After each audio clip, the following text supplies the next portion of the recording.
Good evening, everyone. The time is now 20 to 8 o'clock. A huge welcome and welcome back to everyone. It feels like it's been forever since we last did one of these webinars, but it's been exactly a month. And I suppose in that time period, we've had Yom Kippur, we've had Sukkot, and we've had a little bit of a break, and we gave everyone a bit of time to catch up. So welcome, everyone. Lovely to see you this evening. And Bianca, thank you so much for joining us this evening. Hello, how are you? Good. You have an amazing story, which you're going to be telling us just a little bit later. Yeah. Can I just double check though? Will it be okay if I leave at 9:30? Sure. When you have to go, you have to go. No problem. Okay. Okay, perfect. Thank you. We have many stories that we want to hear from you. You will know that many members of our community were involved in the Trillian debacle. And I think there will be many questions that people will definitely want to be able to ask you. So maybe we'll stop a little and shuffle a little around to allow people to ask you some of those questions as well. Yeah, okay. Yeah, because I see that your questions only start at 9:30. And, so yeah, sorry. I'm really sorry about that. That's okay. Does that mean you have to get to bed really early? No, I've actually got an interview with Channel 4 at that time. So I've got a long night still. Oh, okay. Well, you've been in the news a lot over the last few days. You've actually spoken about the effects that, in fact, the entire whistleblowing has had on your life and your inability to get a job since it all happened. Yeah, and I just had another interview with Power FM just prior to this same story. But yeah, it's been it's been hectic. So tell us, you join us from Johannesburg? Yes.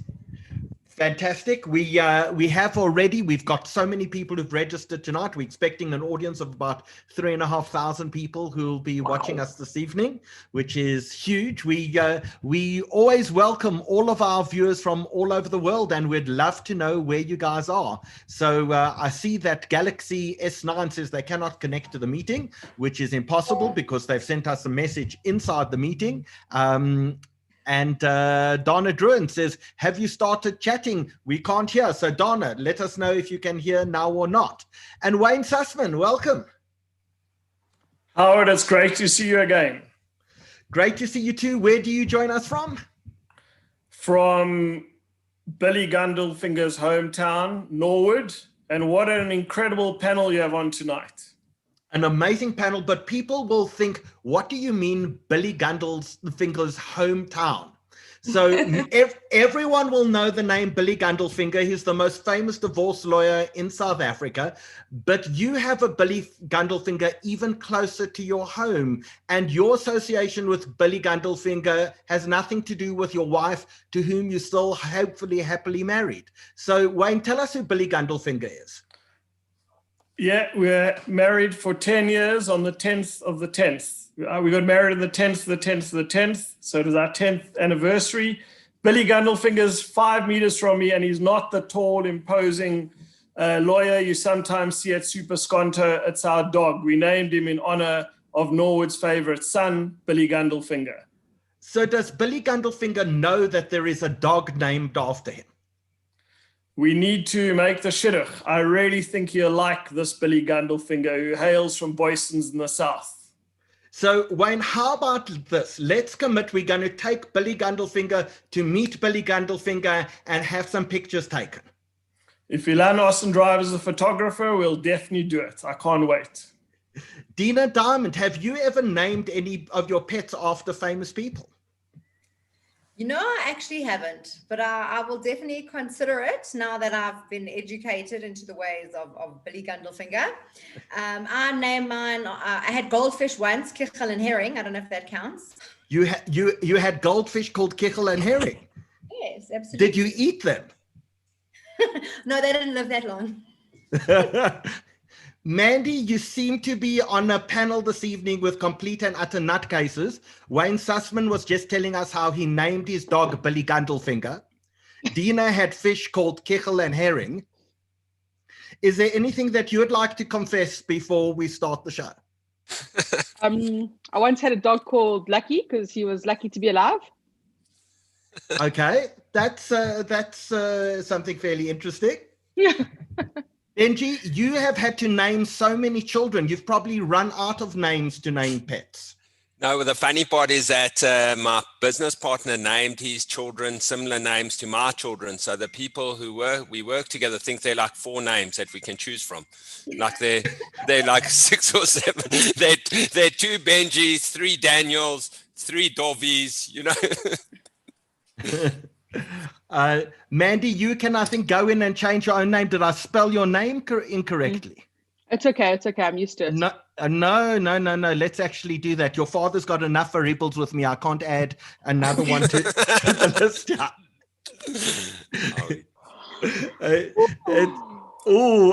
Well, I hope he's watching us this evening. You know, there's not much that. Look how I'm blushing. I'm blushing. Flowers is nothing, compared to family dynamics. Don't worry, I'm just gonna change my surname completely. No, Mandy Smith. Hello, Mandy. Benji, you're going to be telling us a few things tonight. Tell us what you're going to be punting just after 8 o'clock. You know how we've been as a board. You well know that we just want to do. I have to start with this. Has anyone been watching Chasing the Sun? I have. It's been. How brilliant. is that show? Hey, It's amazing. Yeah, it's really amazing. Sorry, So, what is Chasing the Sun? Forgive me. it's Mandy. You tell. Sport. You'll tell. Don't worry. Howard, it's sport. Don't worry about it. It's Okay, the Springbok clueless. rugby story. It's a He's Springbok rugby He's got to be story. aspirational, though. He's got to No, be but it is. aspirational. But Rassie Erasmus, he's got this saying. He says, "You must keep the main thing the main thing." Okay, But with a few swear words in between. Yes. because I'm they swear giving all the time. sanitized version. So our main thing is that we just want to be there for the community and we just want to help. And during this increasingly difficult time, which has become increasingly as much of a financial crisis as it is anything else, we have launched 2 initiatives. One is to try and get people back to work and assist people who are looking for work. So in this week's Jewish Report, there's 2 pages of people, amazing people, absolutely amazing people looking for work. And we want employers who are looking to employ to look through that list first. And let's try get people back to work. And we're going to be discussing that.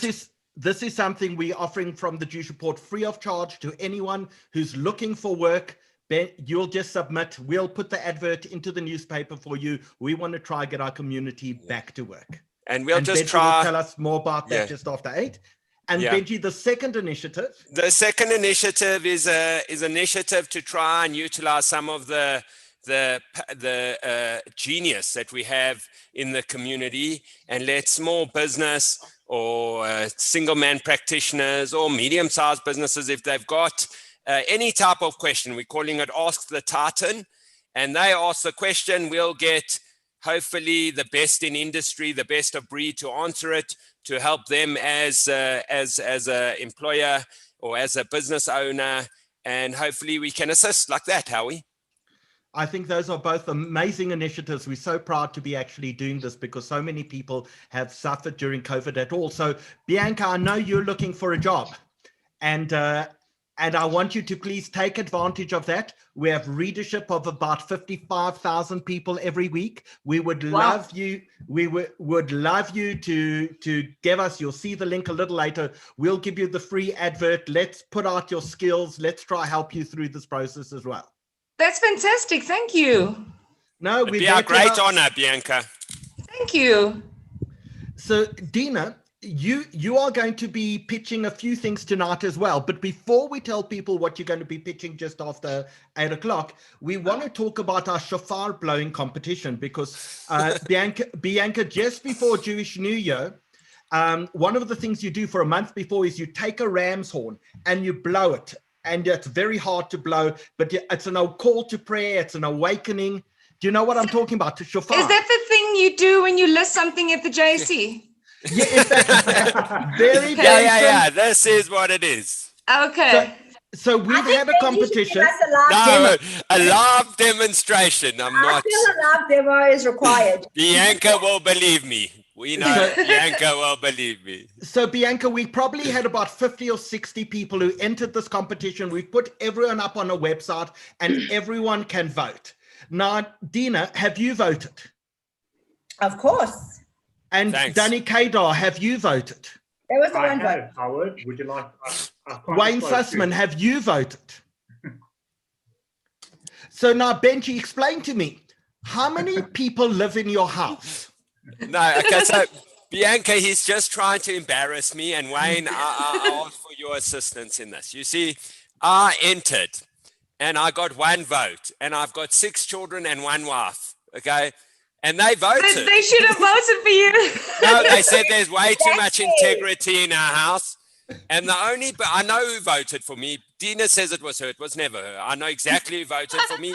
It was an ex-Northview boy. I went to Northview High, and he could not believe that a Northview boy could actually blow a shofar. He was so shocked by it that he voted for me. That's the only guy that voted. So the real question is, surely integrity doesn't apply when it comes to your family. Your kids should have at least voted for you, Benji. If they had, you could have won this competition. Yeah, no, they just couldn't. They said, Dad, you've taught us integrity. You've taught us things. Voting for you would be just wrong. But what do you guys look for? I mean, what's the skill? Is it a duration issue? Or do you have to sort of do like a vuvuzela thing, like make like a tune, or like what is the skill here? No, they're 4 notes. Well, it's one really note. There's like a beep, beep, beep, beep, a beep, beep, beep, beep, beep, beep, beep, and a very long beep. Those are the 4 notes. Exactly, you can't really do very much with it, other than there's clarity and there's length. And Mandy, we're talking about the fact that we've had a shofar blowing competition, about 50 or 60 entries, and not even Benji's children voted for him. I got 1 vote, Mandy, and I got 6 kids. Did you not pay any of them? We look their pocket money. I know. No, I think they'd give it up to have to get to vote for me. We're having an informal chat. The time is about 6 minutes to 8 o'clock, and it's so nice to see so many familiar faces back on the Zoom as well. People are watching us on YouTube tonight, and we'll no doubt fill up Zoom as well, and we'll overflow onto YouTube. So welcome back to all of our viewers. So nice to see you again, and please give us a note and a message in the chat section, and let us know where you are in the world. Mandy, it's amazing. You're on local radio. Well, first of all, welcome back to local radio in South Africa. It's lovely to have you back somewhere where we can hear you on a regular basis.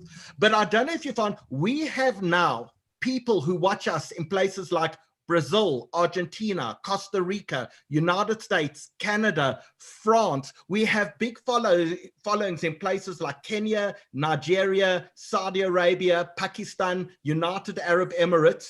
It's absolutely astounding that we have all of these people all over the world, lots of viewers in Israel as well. And so please, to all of our viewers, let us know where in the world you are. We would love to absolutely hear from you. Does we have someone precedes you? Mandy, does 702 track where in fact your listeners are coming through when people tune in through the internet? I don't know. I just work there. I have no idea. Of course, I'm sure they do. That's the right answer. So I'm not saying we have to do well tonight, but let's face it, the other big event happening in the world tonight is Donald Trump busy debating Joe Biden. And so we're going to stay up for that, right? So we're going to stay up for that. It's absolutely, because it's entertainment. It's great entertainment. Wayne, would you like to tell us what your oldest son's name is?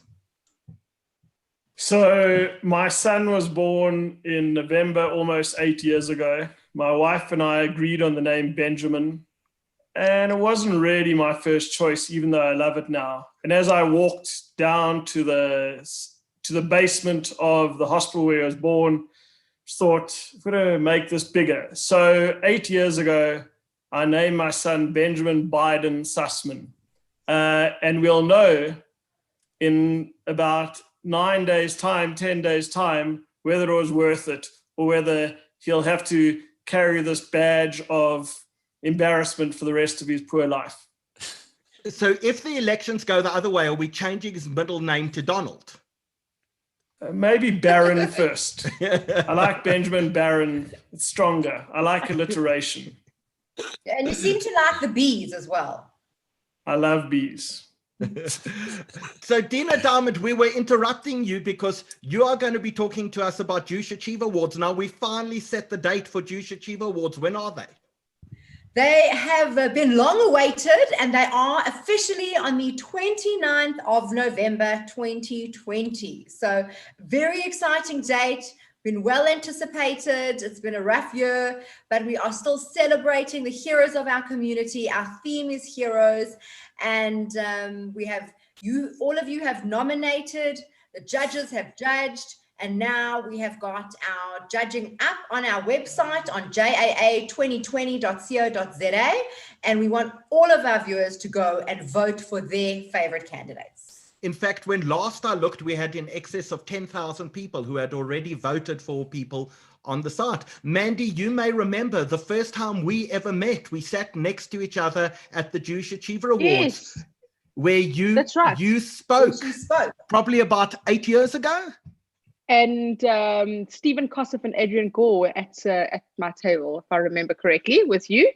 And I did speak. Yeah, that was a long time ago. I even remember the speech. Oh, I don't. What did I say? The question, yeah, that's the real question indeed. So Dino, also we want people to know and understand that we this year will be broadcasting Jewish Achiever Awards free of charge to everyone on YouTube, on Facebook, on Zoom, on what you name the platform, we're going to be broadcasting there. But there also is an opportunity for people to buy tables, and people say to us, well, I can watch it for free online. Why would I buy a table? But there's something unique and special about buying a table for Jewish Achiever Awards. Explain what that is to us.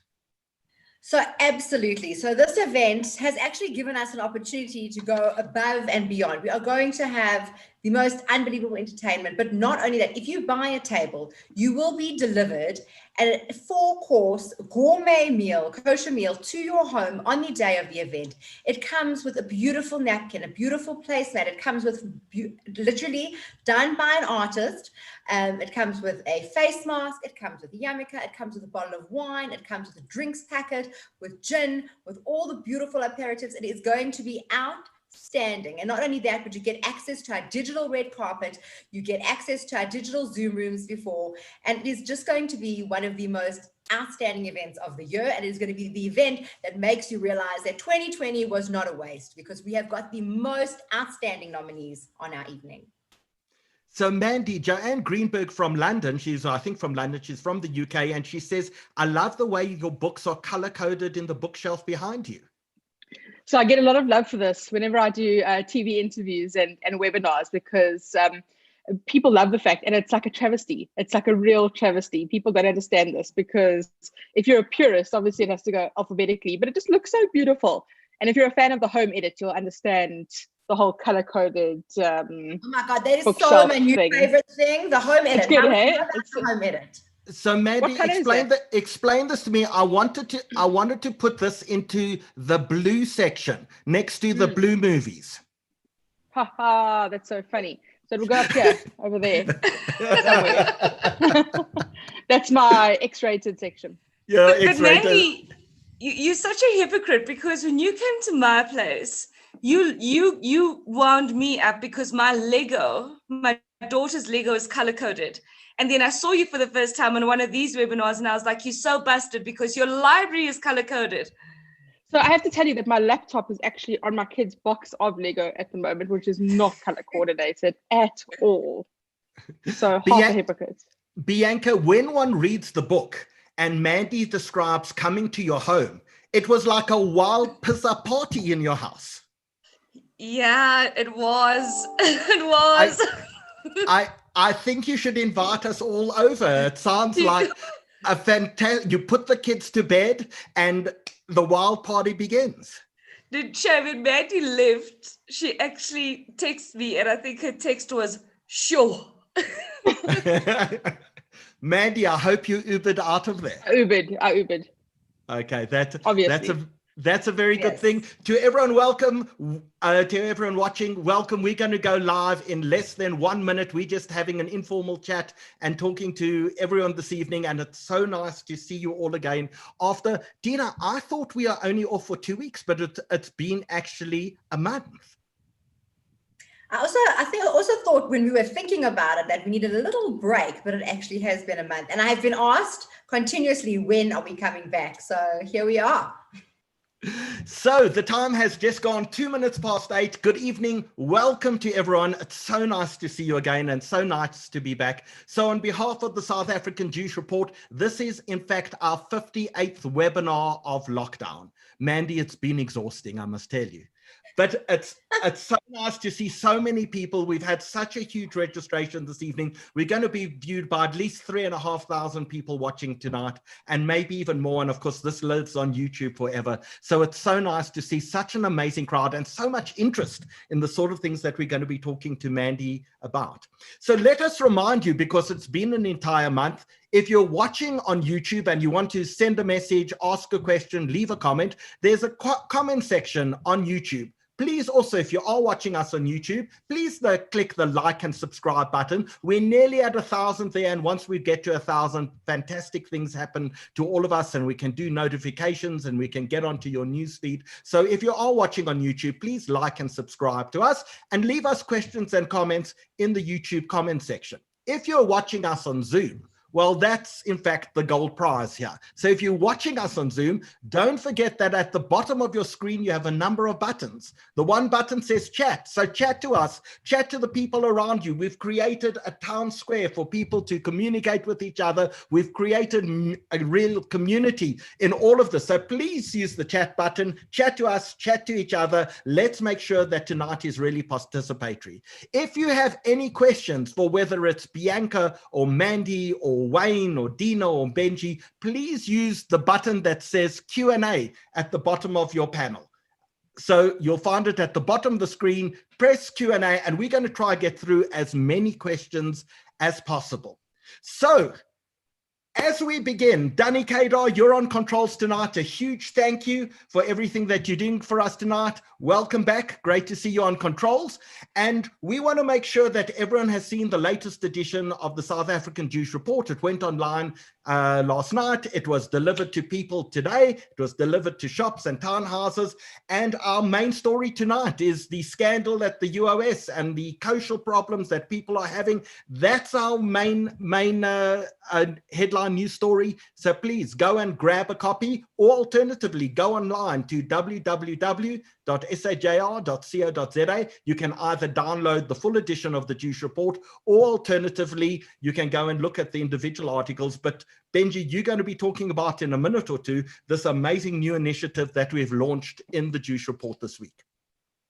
I want to tell everyone about Saturday night, because Saturday night we have an amazing webinar. We want you to come on safari with us.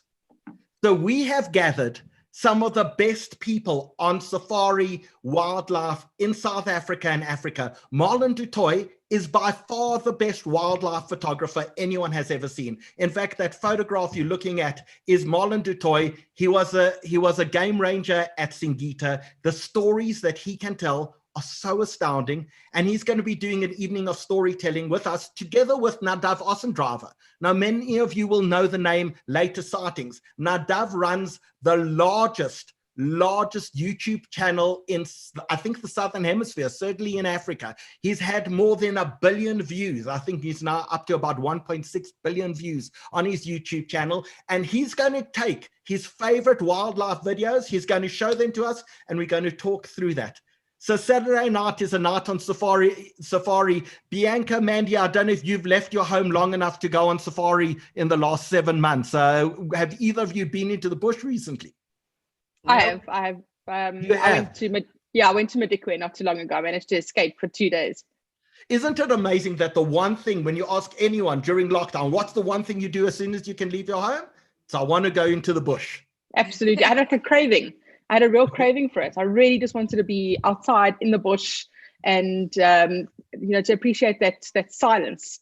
And it was amazing. It was just incredible. And we'll be talking to some of the people from some of the lodges, the people from Ndluli Safari, tented safari camp in the middle of Kruger Park. They're going to be joining us, and the people from Bakabang and KwaMaritani. So we're going to have an amazing time on Saturday night. Please make sure that you register. Danny, you've stuck into the chat section, or you're about to stick into the chat section, the links for people to register for Saturday night as well. And so, Danny, while you do that, talk to us about our shofar blowing competition. How's that going? Howard, thank you so much. So we have over 60 individuals that have entered this competition, and the South African Jewish Report is looking for the best shofar blower in South Africa. The winner will be determined purely based on the popular vote. In other words, the individual who receives the most votes from the community will win a brand new kudu shofar. And I can tell you that the competition is ferocious. We have unbelievable individuals that have entered this competition, men and women. So we implore members of the community, go to the site. I will post the details now and vote. It is the right thing to do, and let us determine who's the best shofar blower in South Africa. Thank you, Danny. Don't forget, poor Benji over there, he entered the competition. He's only got one vote, and let's keep it that way. Benji, I think I'm going to go and give you an extra vote. Yeah. Dina, you talking to us tonight about Jewish Achiever Awards. Tell us what's happening on Jewish Achiever Awards.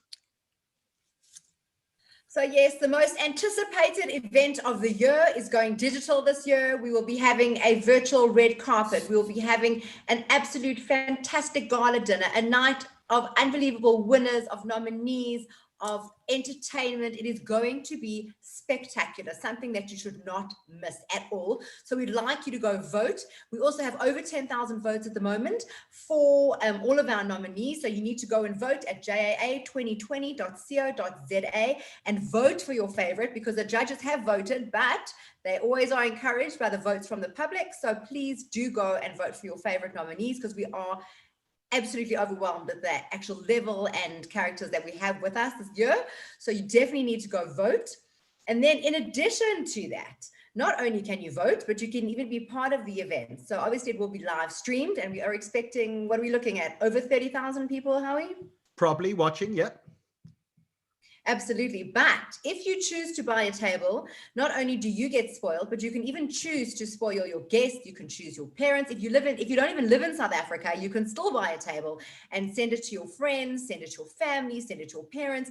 A 4-course kosher gourmet dinner with a magnificent starter pack of drinks and gins and cocktails, which will be magnificent, a bottle of sparkling wine.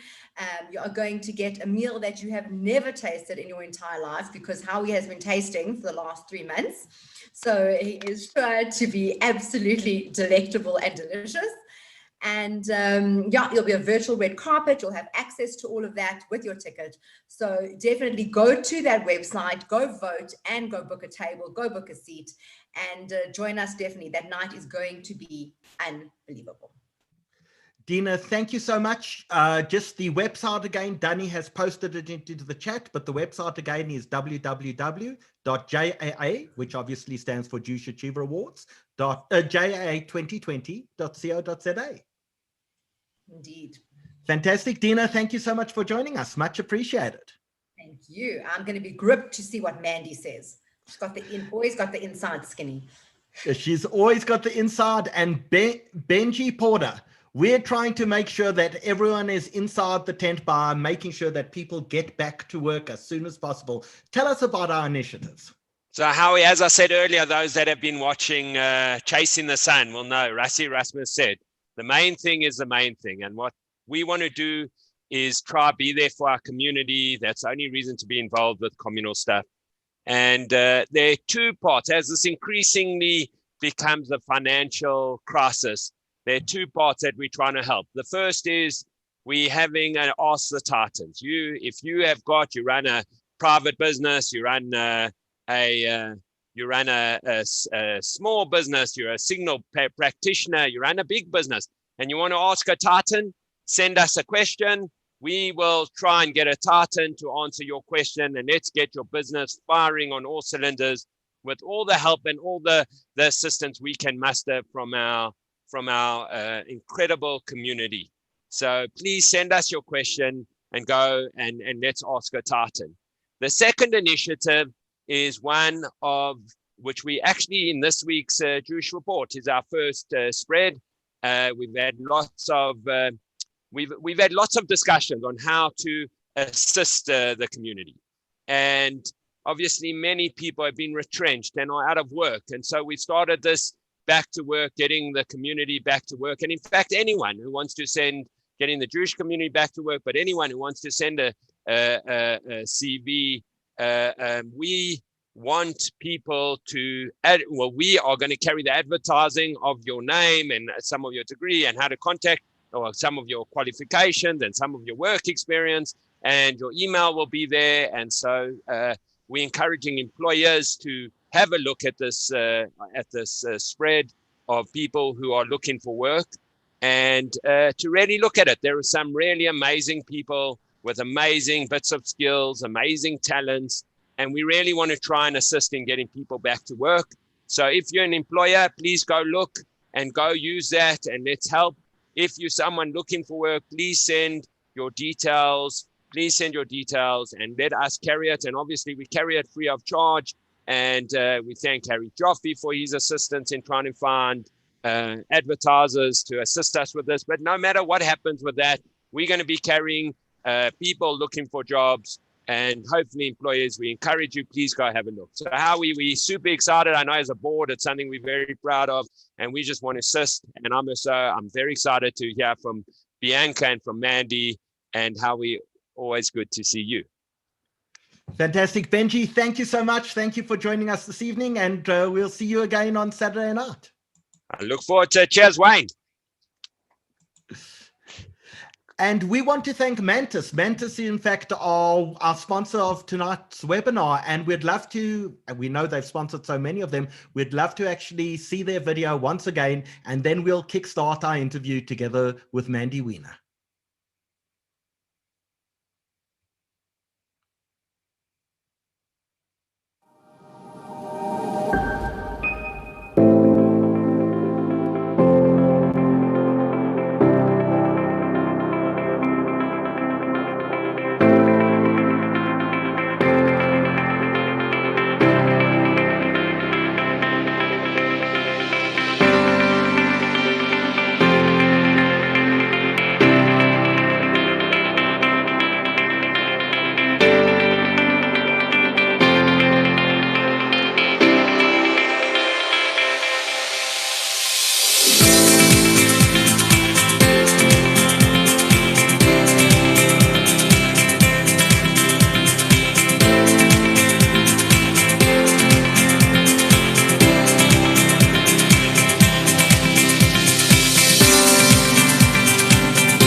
So a big thank you to Mantis, who are our partners for all our security needs. And with that, Mandy Wiener, thank you so much for joining us this evening. Lovely to see you. Thank you so much for having me. And it's so good to be back. I've loved these webinars throughout lockdown. So it's great to be on the other side again. Well, tonight you're in the hot seat. We're going to be talking to you about your new book. And for those people who haven't seen it, that's the new book. And it's called The Whistleblowers. When you write it, one word, two words, or hyphenated? So there's like 3 different ways that you can write it. When I write it, I write one word. Bianca, I don't know about you. Do you write one word? I do whatever spell check says I must do. I write it one word. So Mandy, this is your second book, is that correct? No. But that's okay. Fifth book. Forgive me. I've skipped a few of them in the middle. But I'm foreveled. I'm proper foreveled with you now, Howard. But the last one I read was once again about the underworld and the dodgy people and dodgy dealings of the underworld. That means you haven't read a book in 10 years. Probably. Ooh. but you're a young woman who comes from Polokwane. What attracts you to write books about mafiosos, about corruption, about whistleblowers? What is it within you that attracts you to those sort of stories? I think it may be because Polokwane was relatively dull, but I shouldn't say that because there are a lot of people from Polokwane on this webinar. So I'm not sure exactly what it is. I think I've always had a fascination with rogues and with colorful characters, and we have lots of them in this country. And I've always had a fascination with the law and how the law works or doesn't work. And I've always been very intrigued by the news. I grew up in a house where the news was always on, the newspaper was always there. I have a photograph of myself at 2 years old reading Newsweek. It was just something that I was really, really fascinated in. And I didn't set out to become somebody who writes about really bad guys or about some kind of hitmen or criminal element. I really fell into it because of the Kebble trial and what happened with that case. And I kind of just developed this association with it, which is not always the best thing. But yeah, I think it was just a fascination really with crime and with justice, with the law. So in this book, the current book, explain to us how it's structured. What would people find in it if they went to go read it? So we all know the stories about state capture, about e-tolls, about the arms deal, about the bigger stories that are in the news over the last decade or so.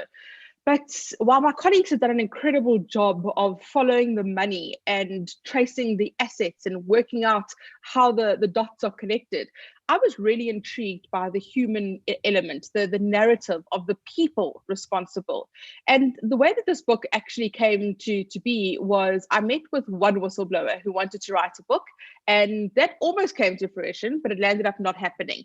But I was really fascinated with this person's story, and I thought, well, let me start speaking to other whistleblowers. And I met one, and then a second, and then a third, and realized how many there were, realized what an enormous contribution they'd made to the country, how they were forgotten largely, how they were pushed to the fringes of society, and how they really carried the scars and weren't celebrated or appreciated. And I thought, well, I've got to write a book about this. I wanted to step away a little bit from the criminal element and the underworld, and I landed up writing a book that was very, very much about that in many ways. So when you read the book, they almost seem to be, it's a book about victims. And there are two victims in the book. The one victim is the country of South Africa, who has seen the wealth and the taxes just stolen from it, from the people who should have benefited from the Estina dairy, or the people who should have benefited from so much the country really want to achieve. The first victim was all of us, every single member of society. And the second set of victims, and they really are victims, are in fact the whistleblowers. It's a horror story. When you read the stories, not a single one of them came out unscathed. There are people who've lost their jobs, their livelihood, their friends, their families, their mental health through this entire process. When you dealt with all of these people, like, there clearly is a level of sympathy, but why do you think the country hasn't stood up and stood behind them in order to really pay homage to what they've done for all of us? So I was really concerned when I was writing this book and when I got to the end of it, that people would be bereft, that they would be dissuaded from wanting to blow the whistle, that it would be so tragic, because I didn't want to write a story that was completely negative about this country, because I don't want to subscribe to that view at all and feed that appetite for people that are so cynical about South Africa.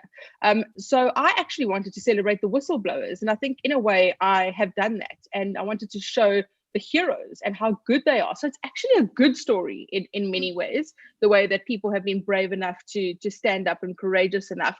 But of course, the reality is that they bear the scars of what they've been through.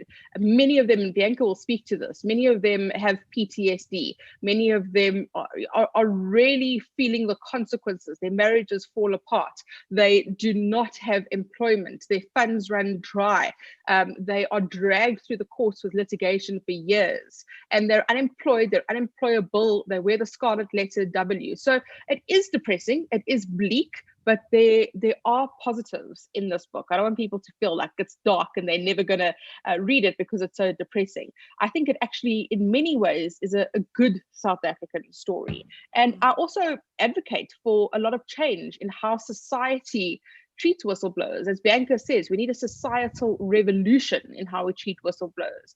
And in South Africa, we have this for some reason, we treat whistleblowers as MPs, as pariahs, as troublemakers. They're problematic, and they're not lauded as they are in the US. They're not celebrated. They're not placed on a pedestal. We don't give them national orders. We don't make movies like we made about Catherine Gunn, or about Edward Snowden, or about any of the other whistleblowers that come to mind. And I think that is really concerning. So I'm hoping that we start a conversation around how we treat whistleblowers, and I think that conversation has started in the past few years.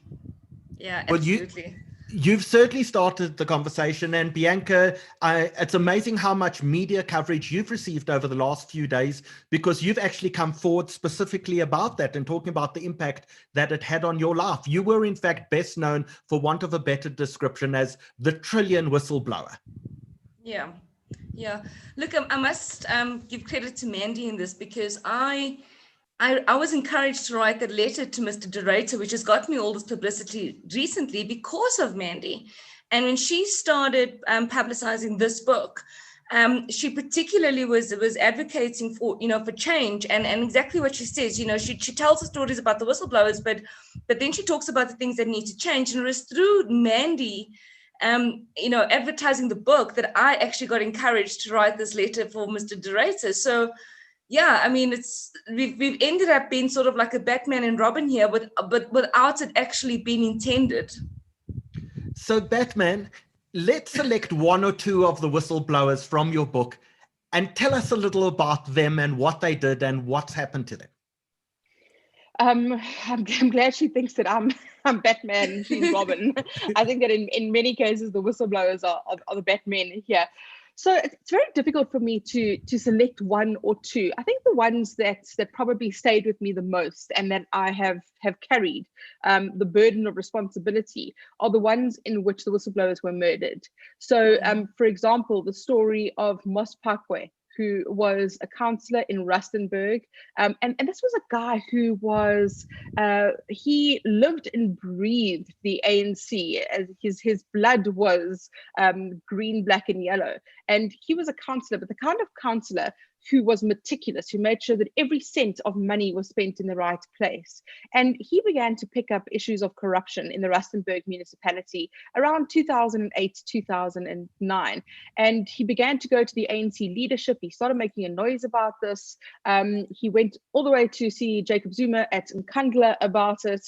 And eventually he came face to face with the mayor of Rustenburg, who was Matthew Wolmerant at the time, who was the person who was accused of this corruption. And he presented the evidence to the ANC leadership with Matthew Wolmerant present there at the time.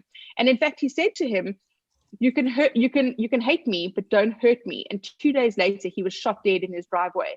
He had been hanging ANC posters. He had a picture of Jacob Zuma on his shirt and stuck to his car. And he was gunned down in his driveway. And this was because he was blowing the whistle on corruption. And a few years later, Matthew Wolmerant and his bodyguard were prosecuted and convicted for murder. But a year later, on appeal, they were released. And Matthew Wolmerant became a member of parliament. So it's just a classic case of the criminal justice system failing, of a whistleblower who was just trying to do the right thing and hold his comrades to account, who had spoken up and had been shot dead. And a very similar story that runs parallel to that is the story of Jimmy Mohlala in Mbombela, who he was the speaker of the municipality there. And he had picked up corruption around the 2010 stadium build. And he began to make a noise about this. He was about to be to go to the police station to open charges against the people he thought were responsible. And one Sunday night in the township that he lives in, just outside Nelspruit, he was outside with his son Tsepiso, who was a teenager at the time, and gunmen opened fire on them. Tsepiso was shot in the knee, and Jimmy was gunned down, and he died because he was speaking out against corruption. Again, this is a classic case of a case that was just botched by the NPA because of political influence and connected people. In fact, Jimmy's son, Tsepiso, who was shot, and his wife, Bonnie, were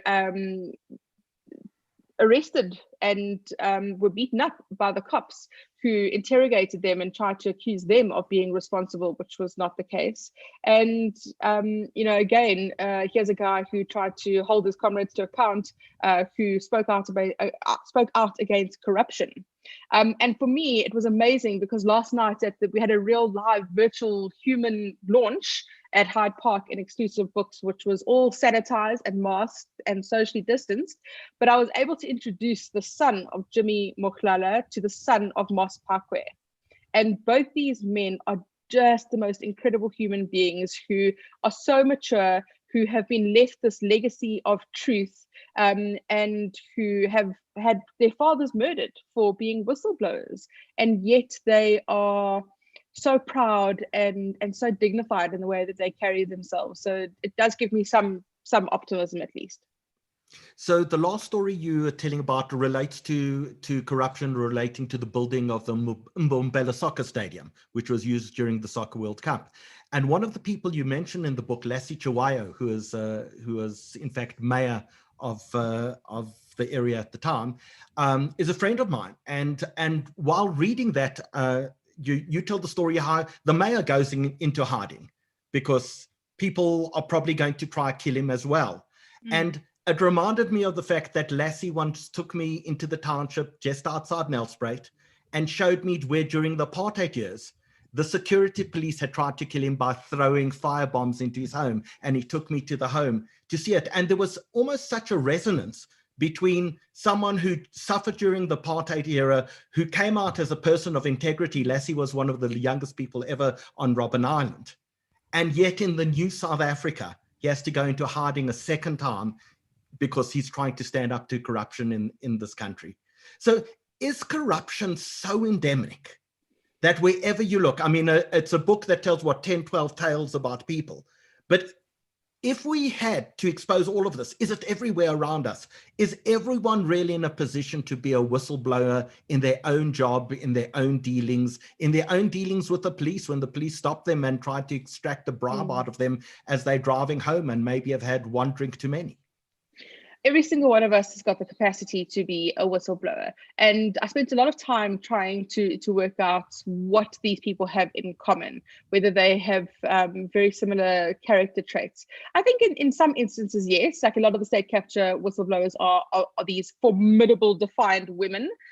Many of the men have got very strong single mothers. Sometimes it is religious. Sometimes it is just a really profound sense of moral courage or a sense of justice. So every one of us has got the capacity to be whistleblowers. Corruption Watch says that in the first 6 months of this year, 2,000 whistleblowers came forward to blow the whistle on COVID procurement PPE corruption, which is a massive number of people. And it's so encouraging that people are willing to do that. It does show us how endemic and systemic corruption is in South Africa, that it does exist on almost every level. We've seen it from the man on the street to now we're seeing what's happening with the Gauteng Health Department and all over the Benestida and in the Free State with the asbestos project. But it also highlights the importance of whistleblowers. And as one of the whistleblowers says in the book, if you speak truth to power and power constantly prevails, then no one is going to want to come forward. So we have to ensure that when people do blow the whistle, the justice system works and the people who are responsible for the wrongdoing are actually convicted and sent to jail and pay the price for it. So Mandy, we've gone through a process when no one went to jail for a very long period of time. And we've had the Zondo Commission, and we've had so many stories out, but nothing happened until about 6 weeks ago. So what happened? What changed about 6 weeks ago that we've suddenly started to see arrests across multiple of these stories across the country? So look, I've always been a big fan of Shamila Batoy, who is the National Director of Public Prosecutions in South Africa, and Hermione Cornea, who heads the Investigating Directorate. And I think that these two women are incredibly capable, but patience is running very thin. And I love the quote of Shamila Batoy about how they are trying to fix an airplane while it's in flight. And what people don't understand is just how decimated the criminal justice system was, the law enforcement agencies of this country were during the Zuma era. They were eviscerated. They lost an enormous amount of capacity. And because they were captured, the NPA was captured, the Hawks were captured, crime intelligence was captured, they were completely hollowed out. A lot of the capacity and skills went to the private sector or went overseas. And that meant that they just weren't able to unravel what we are calling the spaghetti in South Africa of the Steinhoffs and of VBS. But now they are rebuilding that capacity, and it takes time, and we have to be patient. And it takes whistleblowers who are available to unravel that spaghetti with the law enforcement agencies, because it's so complicated. So I think that there has been a shift. I think that they spent a long time building these cases, and we are now starting to see these arrests happen. But I don't think it's enough yet. I think people want much bigger names to be arrested, and I hope those are coming. So you tell the story in your book about Rosemary Hunter, who was someone who was at law school with me, this beautiful, amazing woman. Do you know everyone in the book? Everyone. No, I do actually know most of the people in the book, but like beautiful, warm, 6 foot something, amazing woman, political activist. We're in the anti-apartheid movement together. And she gets into a position relating, she's deputy registrar of pensions, I think is her title. And she sees all of this dodgy dealing, and billions of rands are just disappearing out of the system. And she decides to follow the correct procedure. She, of all the people in the book, she's a lawyer, she had been a partner at Bowman's. She decides to follow the right procedure. And she goes really on almost a witch hunt to make sure that she reports it to the right authority. She reports it to the Deputy Minister of Finance. She reports it to Treasury, but no one seems to care. And Rosemary Hunter is just such a formidable woman. She really is. She didn't have to go into civil service. She, as you say, had a great flourishing practice. She was held in high regard in the industry, and she had built up her own practice. But she is one of those women who there's right and wrong. There's no gray area here. And she comes from a family like that. Many people don't know that her brother was Roland Hunter, who himself was a whistleblower during the apartheid era and ended up going to prison because he was a soldier who had spied against the apartheid government. So Rosemary went off to the FSCA and started working as the deputy registrar for that industry. And she started to pick up these issues of the pension funds and the problems. And she, as you say, started to make a noise about it and started going to the industry and also going to her bosses. And she actually landed up going all the way to the Constitutional Court about this matter because she just felt that the FSCA wasn't doing enough about it. And then on the other side, at Liberty, you've got Michelle Mitchley, who didn't know Rosemary Hunter, but she was working for Liberty, and she was the person that was on the team that was kind of processing these benefit claims.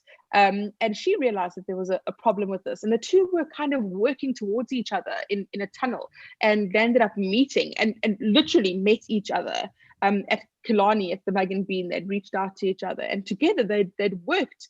But what is so amazing about the story, and it's quite technical if you get into all of the unclaimed benefits and the billions of rands that are sitting in the funds that are unclaimed at the moment.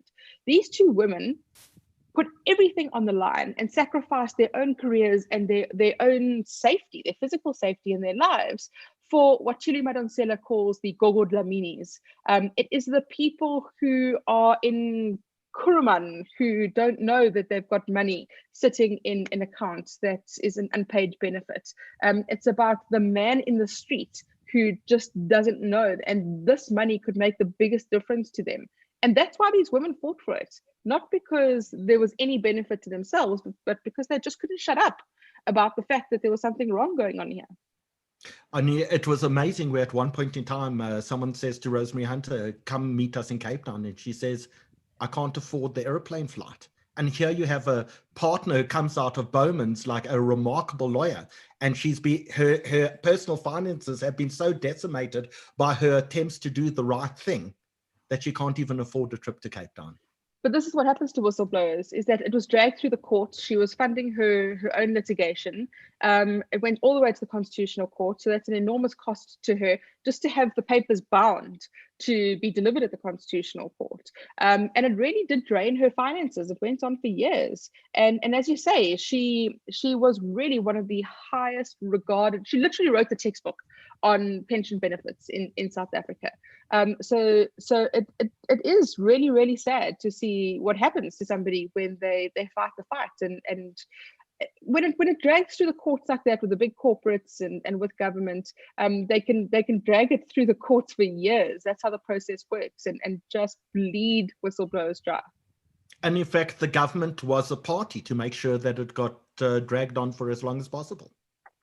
Yeah, exactly right. And that was actually the chapter that I had the most difficulty with from a legal perspective, because this matter did go to the Constitutional Court.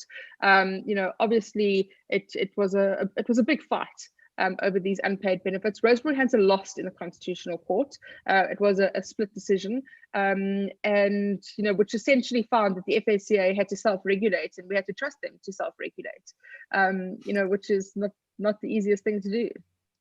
I see Lionel Greenberg, who's watching us this evening, who's a member of the Johannesburg City Council, says PPE irregularities in the city of Johannesburg is beyond comprehension. The dirt is being covered up by the City of Johannesburg Municipal Public Accounts Committee. Watch the space. So Lionel, if you have anything to tell us towards the end of the show, maybe let us know. We'll promote you onto the panel, and maybe you can give us some very interesting information. So let's see if we can watch the space this evening. But Mandy, tonight, we need to talk about Angelo Agrisi. He's just had a heart attack. He's lying in hospital. He's, of course, the one who blew the whistle on Bosasa. But he was so deep in it himself. He was the bag man. He was carrying the money. He was the one bribing the politicians for his own benefit and the benefit of Bosasa. And what turned him? What created him into a whistleblower? Was it a deathbed confession? And we ask that question as potentially he's lying on his deathbed right now. So here's the thing about whistleblowers, right, that people don't understand, is that not all whistleblowers are virtuous, that act out of altruistic motives, that are doing it because they have a strong sense of moral courage. As far as I'm concerned, there is a spectrum of whistleblower.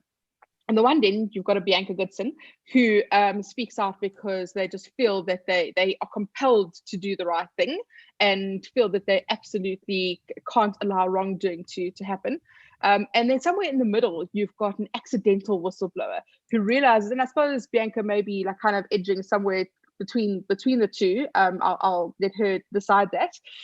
But in the middle, you've got an accidental whistleblower where they don't set out to become whistleblowers, but they realize that they have no choice. Either they're going down this road of corruption, or they are going to blow the whistle. And then on the far end, you've got people who have a proximity to wrongdoing, who are complicit, who have been involved in all the dodginess, but they decide, because either they have a Damascus moment and realize that they have to do a U-turn, or it's out of self-preservation.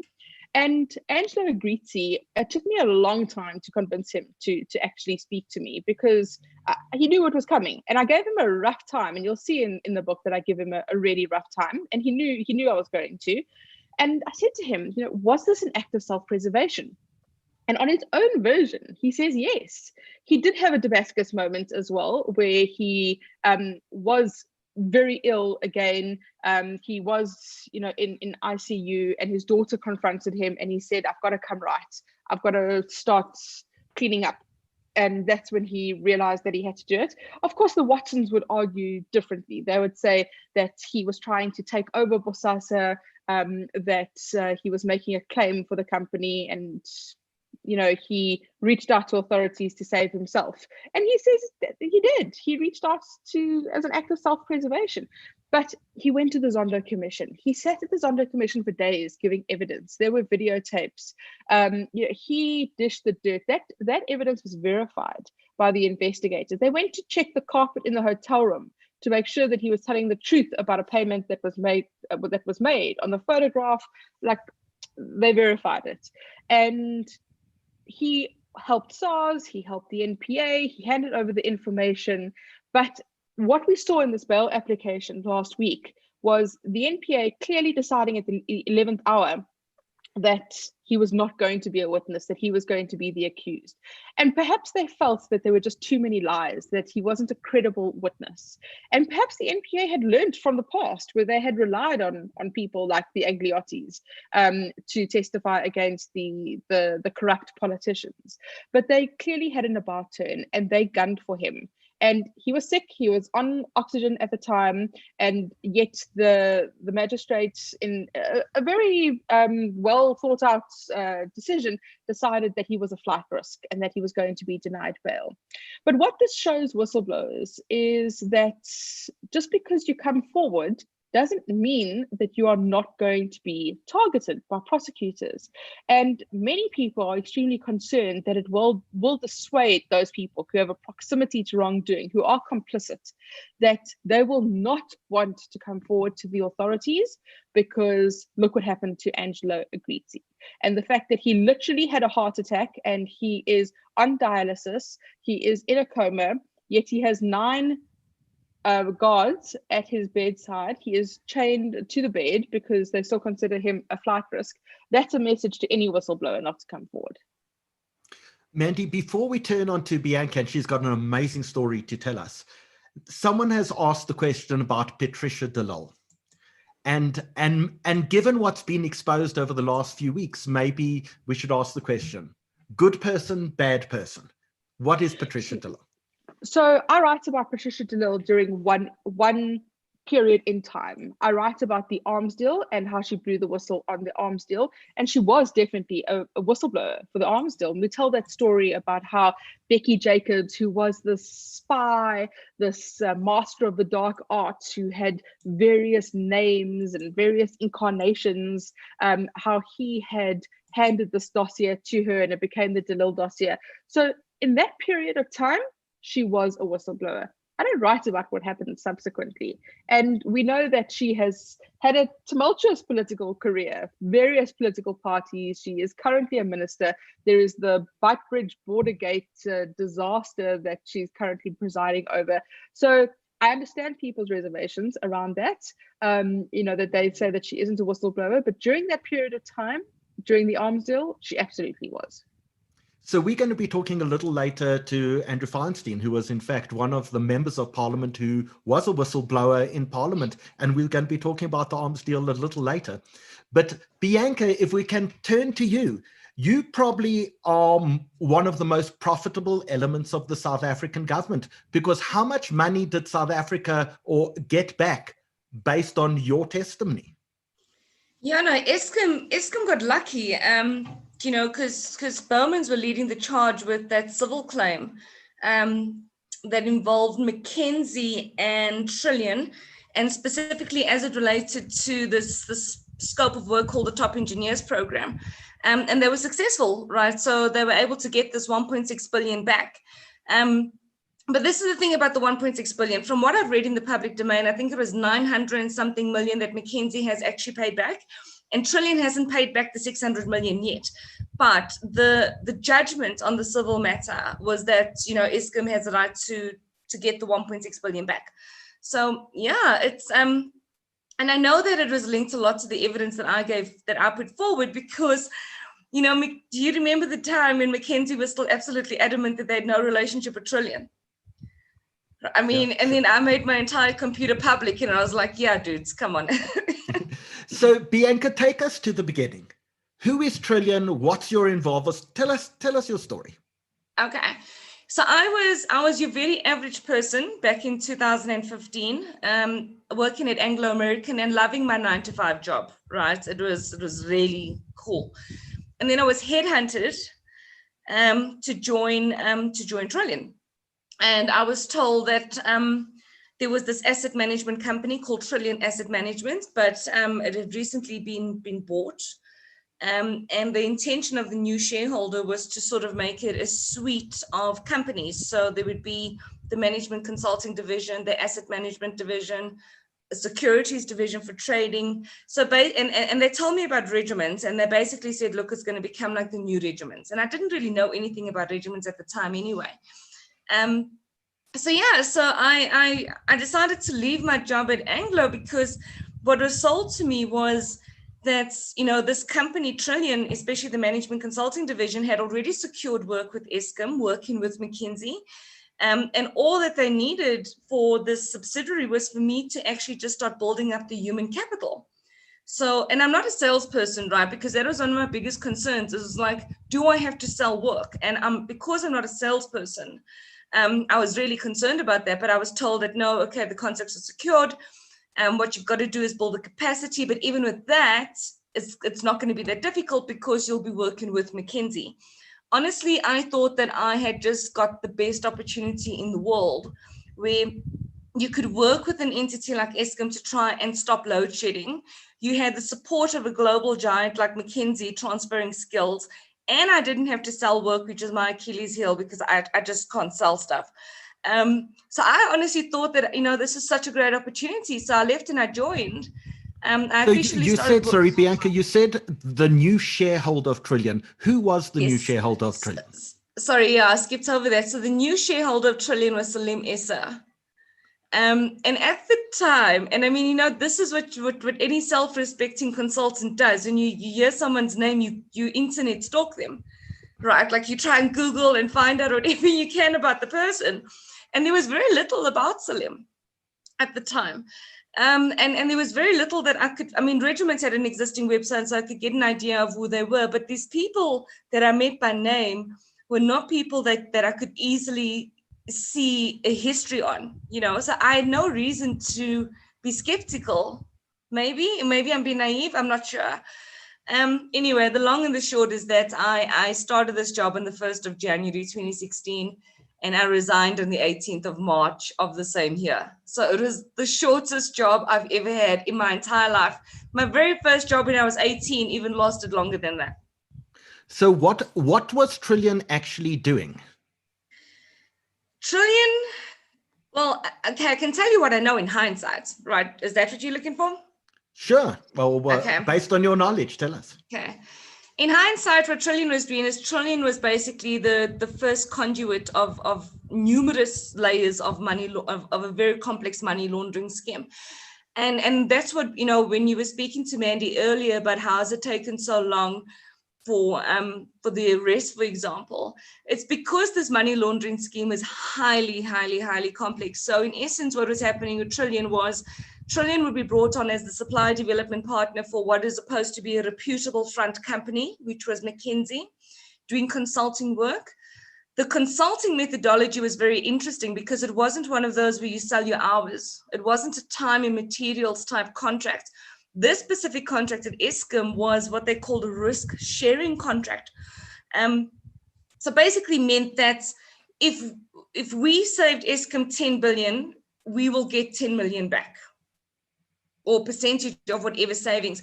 And the idea of it makes sense because you shouldn't see the impact on your balance sheet, right? Because you actually realize the efficiencies, you see the benefit on your balance sheets, and you just get a small portion of that. And McKinsey had gone in, they had negotiated this contract long before I joined. And Trillian was the supply development partner that is supposed to get 50% of this contract value. And this contract value was 10 billion Rand in 3 years. So Trillian was just to understand that, Trillian was going to land up getting 5 billion Rand. In 3 years. How many people did you employ in order to work on this project? So when I started working on the 1st of January, it was just me, and I had lined up a COO to join, and he joined eventually in Jan. And then only in March, because the recruitment process takes a while, right? You don't just interview someone and suddenly they can come. People have to still resign. It's a process. by the time March came about, so 3 months into the year, Trillian had got about 50 employees in total. And So that is 50. because, yeah, because people had moved from regiments to Trillian. And a lot of those employees were at Trillian Management Consulting. But what was interesting, though, is that between January and March, there were only 2 employees. It was myself and my COO. And how much did you bill during that period? I didn't bill anything. This is the thing about Trillian. They had a very interesting setup where even although you were part of the executive, what I was told was that all finances will be handled centrally, because Trillian Capital Partners was the holding company and Salim owned 60% of that. And underneath Trillian Capital Partners, you had the subsidiaries. So when I was wondering, and I was very concerned about cash flow, because that's normally what your concern is with startups, right? I was just told, don't worry about it. We're going to manage it at a central place. All you're going to do is the operational work. So I never saw invoices. I didn't know what kind of shareholder capital was coming in or working capital was coming in to sustain salaries. I didn't have any sights of that. And when I did eventually get sights of it, it blew me away. I knew about one invoice to Eskom for 30 million, and that was apparently for work that was done prior to my joining. With no staff? Without staff. And the rest of the invoices I saw for the first time when I was working with Jeff Budlender, and that was only in January of 2017. So a year later. Sorry, Jeff Budlender had been appointed by the chairman of Trillian, who was Tokyo Sequali. Jeff Budlender had been appointed to do an investigation into the dealings of Trillian. Absolutely. Yes, absolutely. And I mean, all this happened after my departure, right? So, I mean, Tokyo Sequali was appointed as the chairman. I think it was around about April 2016 or something, and I'd already left at that point. And the media were in a frenzy about what is happening with the Gupta family and with Eskom.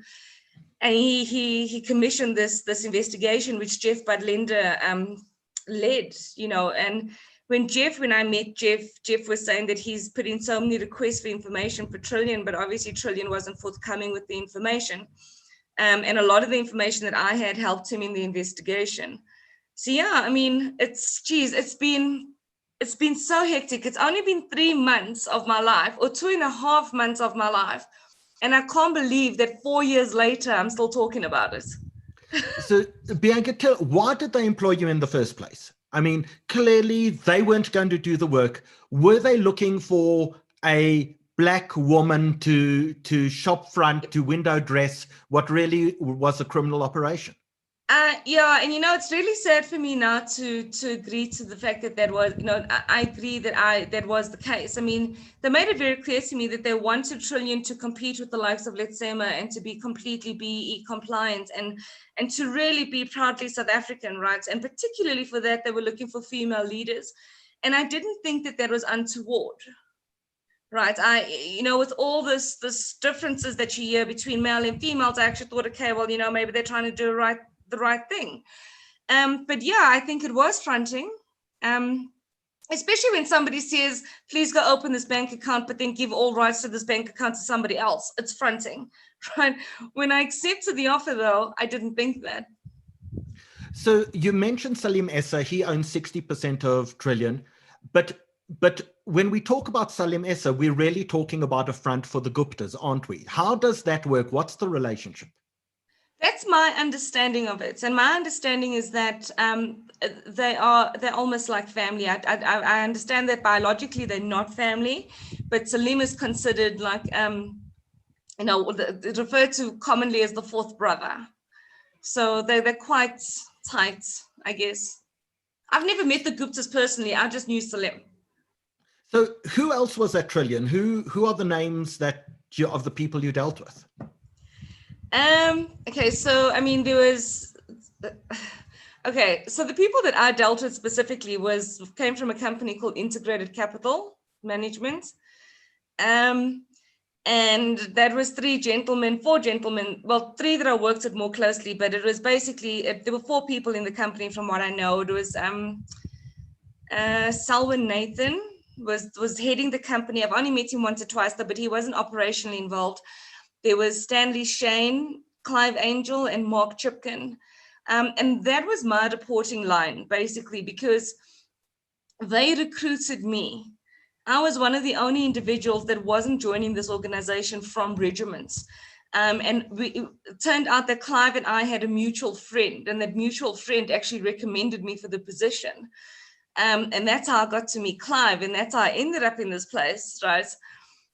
So yeah, those are the people that I worked with. Then within the organization, there was also Daniel Roy, Masilo Mathepu. It's quite a few people. Now tell me, this group of 4 that you talk about, they weren't at Trillian, they were at a separate company. What was the relationship between those companies? So Clive is the person that actually recruited me, right? It was the call, I got his call to say, look, we've spoken to this mutual friend that recommended you, can you come and meet us? Clive was the person who gave me the rundown of what the company is intending to do and the structure. He was the person to first give me all the board minutes to confirm that the work had been secured already for McKinsey and Trillian. And when I asked him what their position was, because I got very confused, you were talking about employing me for a company called Trillian, but I was being interviewed by somebody from regiments and called by somebody called Integrated Capital. It just didn't make sense to me. But Clive said that their role there was that they were tasked with setting up the organization, sort of the role of an IPO. And I asked him, when everything sounded so cool about the company, I asked him, was the intention to list at some point? And he says, maybe, so I thought that what they honestly were doing were really getting the company set up. And for the brief time that I was there, it sort of seemed as though they were doing that, but they were very operationally involved. Yeah. So when you blew the whistle, and maybe at this point in time, we bring Mandy back into the conversation. When you blew the whistle, what happened to you and what happened to your life? Wow. Okay. So, well, the thing is, I blew the whistle a couple of times, right? And the very first time I blew the whistle was when I was approached by Tuli Maransela when she was busy compiling her state of capture report. And I gave her all the information that I had, but I still did it on an anonymous basis because I was scared. So when I did that, nothing had changed in my life. Everything sort of still carried on and it went the same. Then after that, I was approached by Jeff Budlender to support him. And again, I did it on an anonymous basis. It's unfortunate, though, that some of the information that I gave Jeff wasn't completely sanitized. And one of the annexures had my full details. My ID number, my physical address, my phone number, my email. And then there was no point in being anonymous anymore. And it was after that, then I approached the public, the parliamentary inquiry into Eskom to help them. And it was only in September that I decided to actually make everything go public. And after that, life has been chaotic. Being in the public domain a lot and as frequently as this is not something that I'm used to. So I had to get used to that. I had to get used to the fact that when I've applied for jobs, I've got to declare Trillian. It's been difficult. My marriage fell apart because my ex-husband and I didn't agree on how to manage this. I feel bad for him because he was really scared, and I don't blame him. He really did. He was really, really scared that somebody would hurt me or try and hurt my daughter. But I felt compelled to do the right thing, and that conflict, unfortunately, was irreparable. Our marriage didn't survive that, so it's been difficult. It's been very difficult. So, Bianca, one of the things that you said this week quite publicly in the public domain was the fact that you've been unable to find work, literally in years now. Yeah, and I got a theory, and I'd love to get Mandy's views on this. Because Mandy and I have been talking about this stuff publicly, but never together. And this forum, at least, we are on the same platform. My theory is this. My theory is that there's an unconscious bias. Because everybody to your face would tell you that you're brave, you've got integrity, we're so proud of you, but nothing would happen from there. Right. And I think the reason why there's inaction afterwards is because there is this unconscious bias to an extent, or maybe it's just a bias and nobody wants to tell you what it is. But there is something with the scarlet letter W that is preventing people. I mean, you know, Howard, what I was saying is that my skills and my competencies haven't changed in one bit since I blew the whistle. I'm still exactly the same person and capable the way that I was prior. And yet I went from a position of being headhunted constantly to a position now where I can't get a job out of 2,500 applications. It's crazy. Mandy, that sort of story seems to be one of the themes across your entire book, that the people who stand up, employment seems to dry up for them completely. So let me tell a story that Bianca hasn't told about her.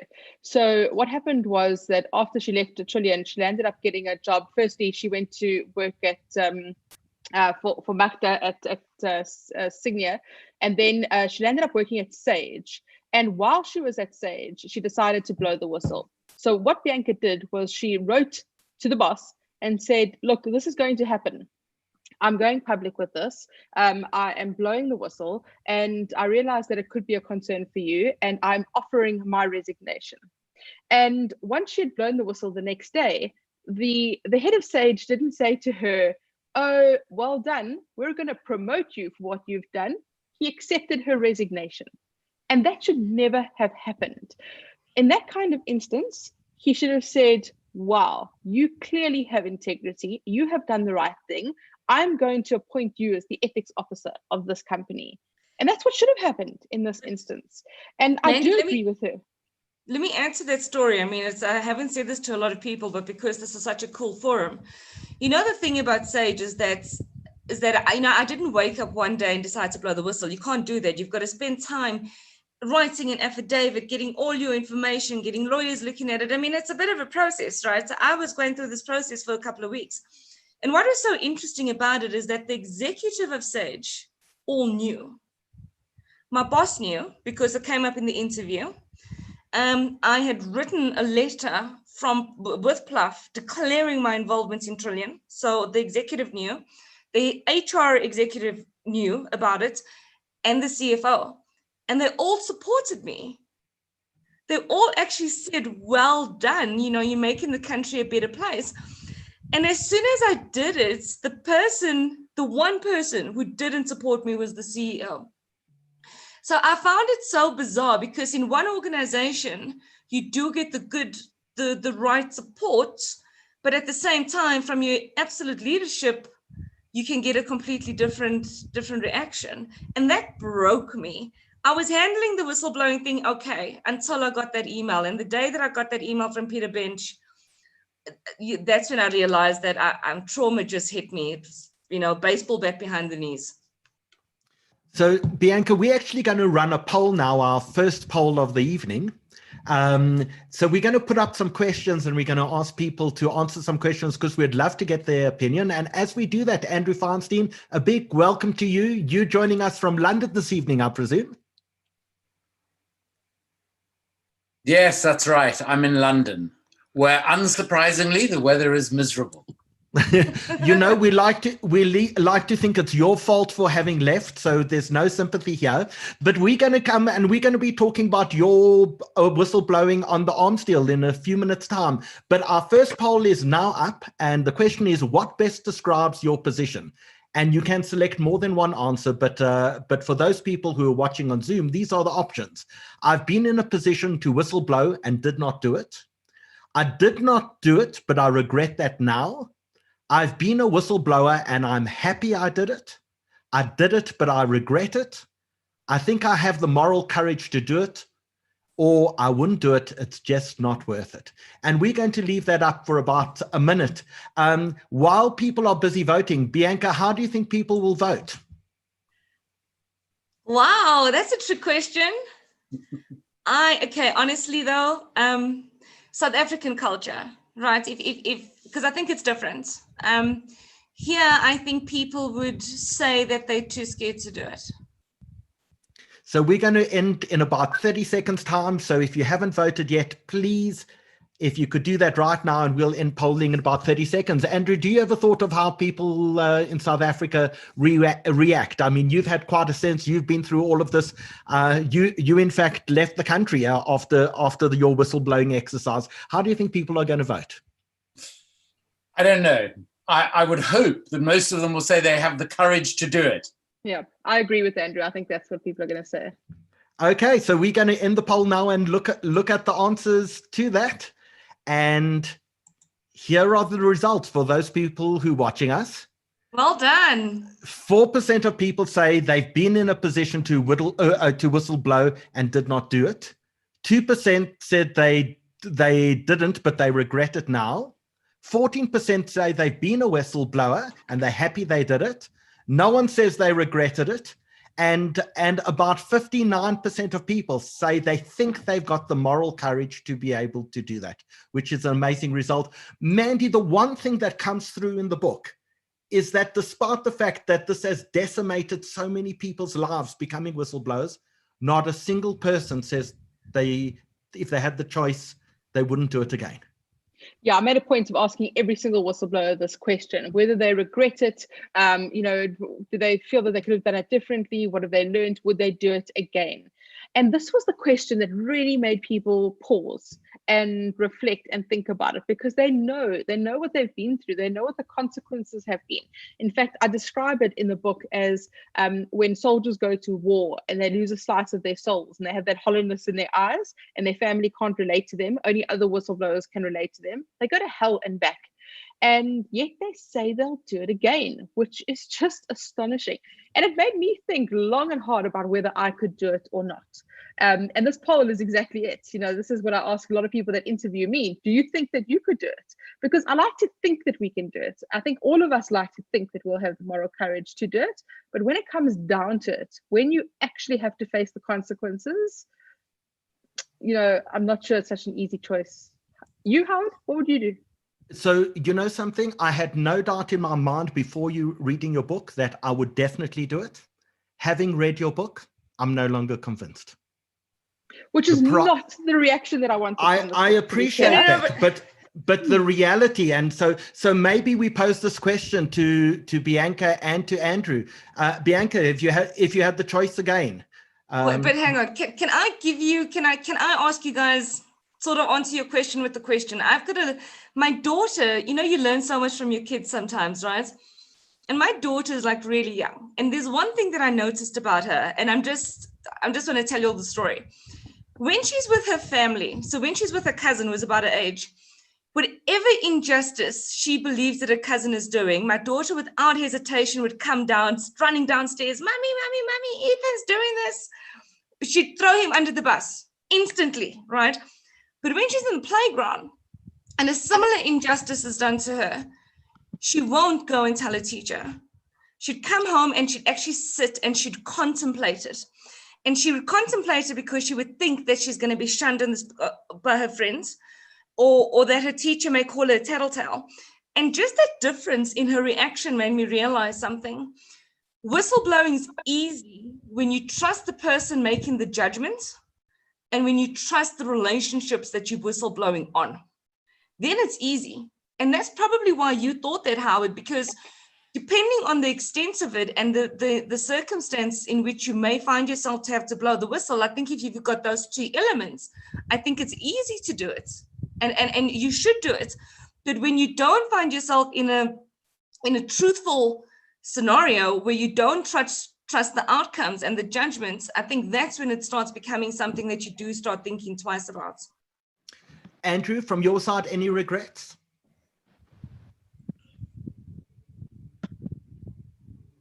Absolutely none.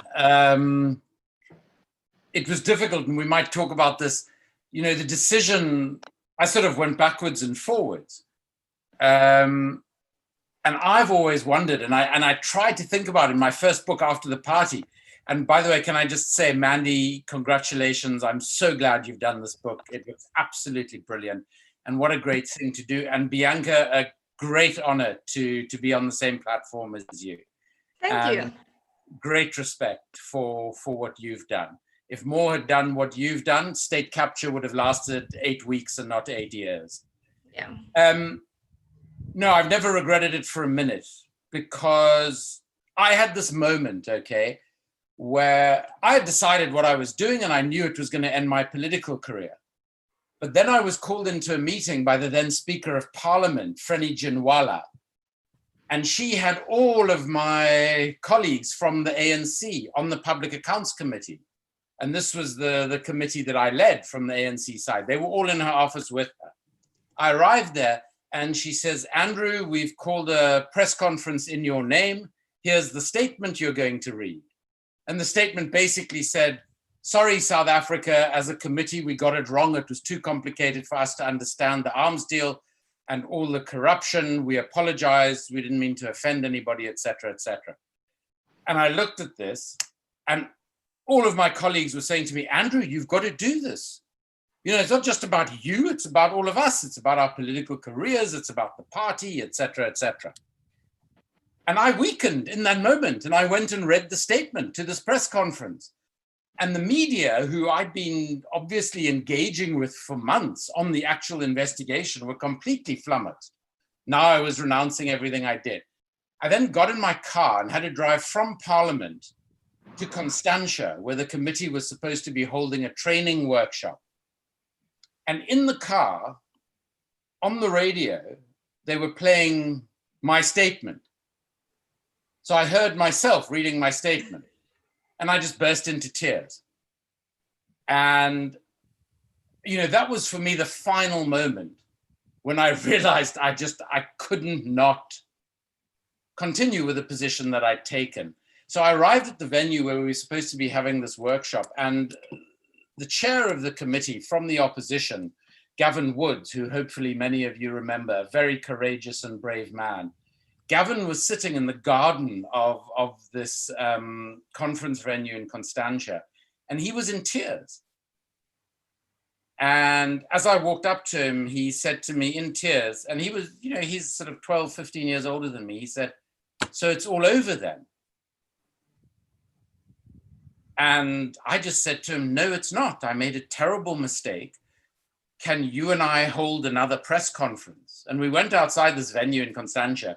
All the poor media had to come from Parliament to Constantia. And I said, look, I made a mistake. This was the context in which it happened, and I must apologize for doing that. Gavin and I and our committee will continue, as the Constitution demands of us, that we will continue investigating corruption in the arms deal. And I suppose for me, that was, you know, it was a matter of, I don't know why I couldn't live with myself unless I did that. And, you know, I don't regard myself as a whistleblower, which I know a lot of whistleblowers don't. And I really don't know if the word's appropriate for me or not. I was an elected member of Parliament. I was being paid by the taxpayers of South Africa to do my job. And my job in relation to the arms deal was, as the ranking ANC member on the Public Accounts Committee, to investigate the corruption in the arms deal and to bring to book anybody who engaged in the corruption. So I was simply doing my job. So, Andrew, you have a similar problem to Bianca. Bianca actually thought she was employed to be CEO of a consulting company. You mistakenly believed that you actually had a job to do to represent the South African public. Both of you learned a very hard lesson. No, you're wrong. You're wrong. We're going to come. That was our job. It was the rest of my party and the government who got it wrong. And we should never forget that. When I took the oath of office, I didn't take an oath to the ANC. I took an oath to be true to Parliament and to the Republic of South Africa.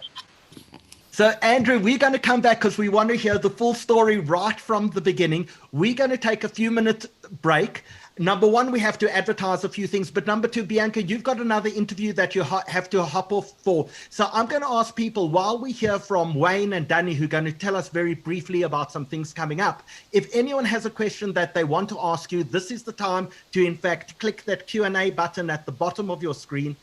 Give us a question for Bianca, and we're going to see if we can ask Bianca a question or two before she jumps off. Bianca, I see one of the questions that's come in. They want to know about you and Magda, what happened at Sydney.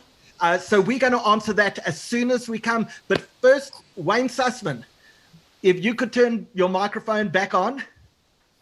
Wayne, great to see you again. You've got a busy weekend coming up ahead of you.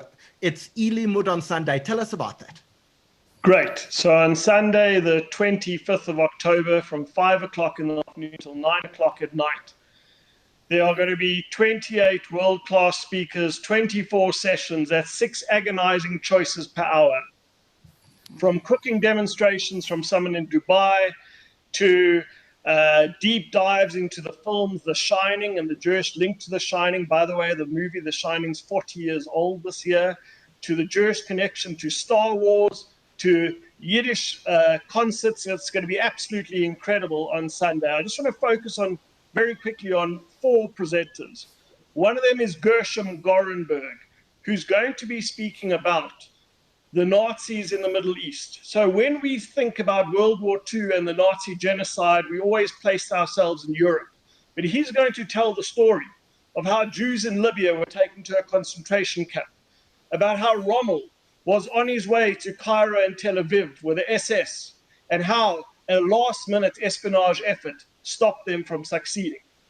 We're also going to hear from Philippe Sands, the famous QC and British writer, who's going to be speaking about his new book, Why I Wrote the Rat Line, about the incredible tale of Charlotte von Wachter and her partner, who was a Nazi, and how he escaped Germany and fled and tried to flee the justice and authorities. And he's going to tell the remarkable story of his conversations with his great-grandson.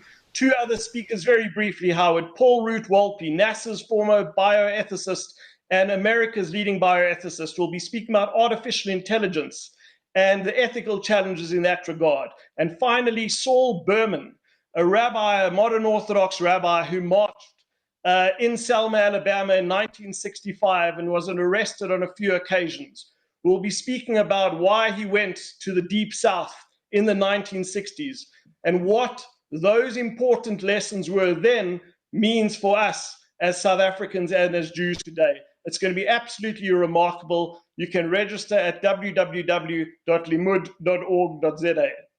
And Wayne, remind us, when is it? This Sunday, starting what time? Sunday, the 25th of October, starting from 5 o'clock to 9 o'clock.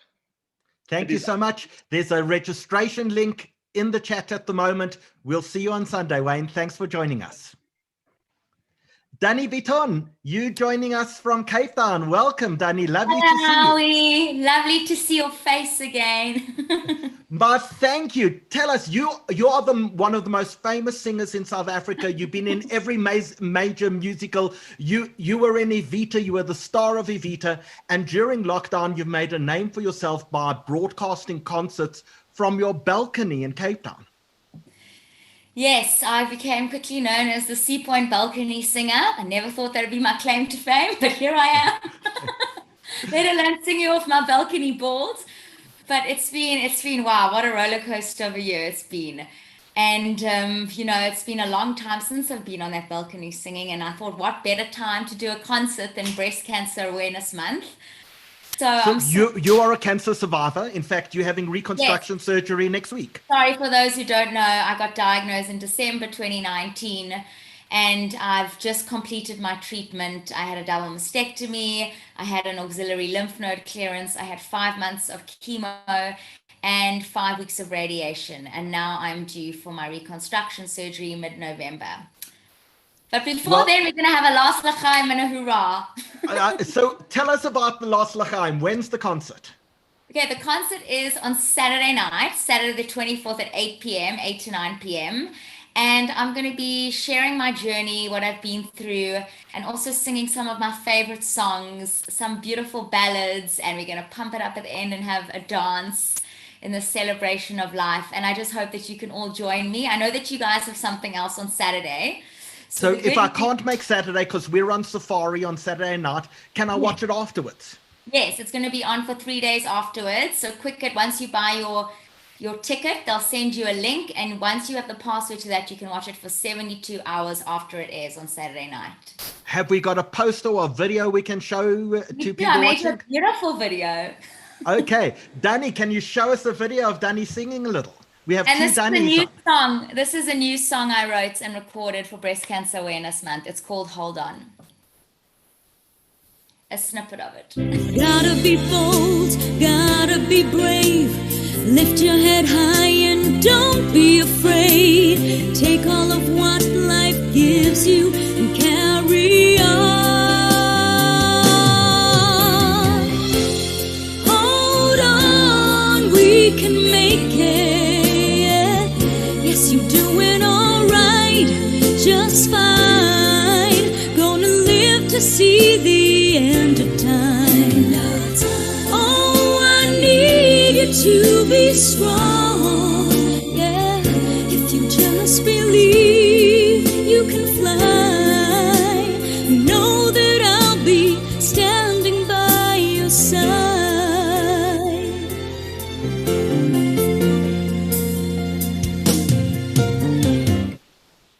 Wow, Danny, that looks absolutely amazing. So Saturday night or Sunday, Monday, Tuesday, that's when we can see the concert. Yes, it's coming from a beautiful studio with wonderful LED screens behind me. So it's going to be a gorgeous stage. So please join me. You can get the tickets on Quicket and the link will be with you guys. Got it over there. So Fantastic. Thanks so much, Danny. Best of luck. Break a leg for the concert. Best of luck for the surgery coming back in a few weeks. And we look forward to seeing you in full gusto sometime in November. Thank you, Howie. Ciao. Which Bianca brings us back to one or two questions for you, and then we're going to talk to Andrew Feinstein and hear his remarkable story. So tell us about Magda at Insignia. Yes, so Magda offered me a job after I left Sage, and unfortunately at that point I got really ill. I got really ill because I started working at Magda on the 1st of November, and I had to appear in Parliament on the 3rd of November. And during that time, divorce proceedings with my ex-husband were undergoing. It was just absolutely crazy. So she looked at me the one day and she said, "Bianca, you've got PTSD." And I was like, "Really? What's that?" I had to Google it. And eventually when I did get diagnosed, I just told her that she's right. And, she said that I must take all the time that I need to get better. But I felt guilty. So I resigned, and so that's what happened at Signia. I just felt that I needed some time to just try and get myself better and to stabilize things for my daughter and I. I just didn't anticipate it being this long. So that's what happened at Signia. So Bianca, the last question, because we know you have to run, is an anonymous attendee says, "Bianca, what is the one thing you wish for right now?" Yeah, I saw this question and I had to actually think about it while Danny was talking. If I could wish for anything right now, it would be for the state captured debacle to be behind us. I look forward to being a normal person again. I look forward to our fiscus being healthier and our SOEs not being that messed up. I want my daughter to just grow up in a society where things are better. So that's what I would wish for. And of course I want a job, but more importantly, Bianca, let's actually stop on, because you have thousands of people watching us. You've got 30 seconds. Tell us your skills, because I'm sure people watching may have a need for your skills. So tell us exactly what you do.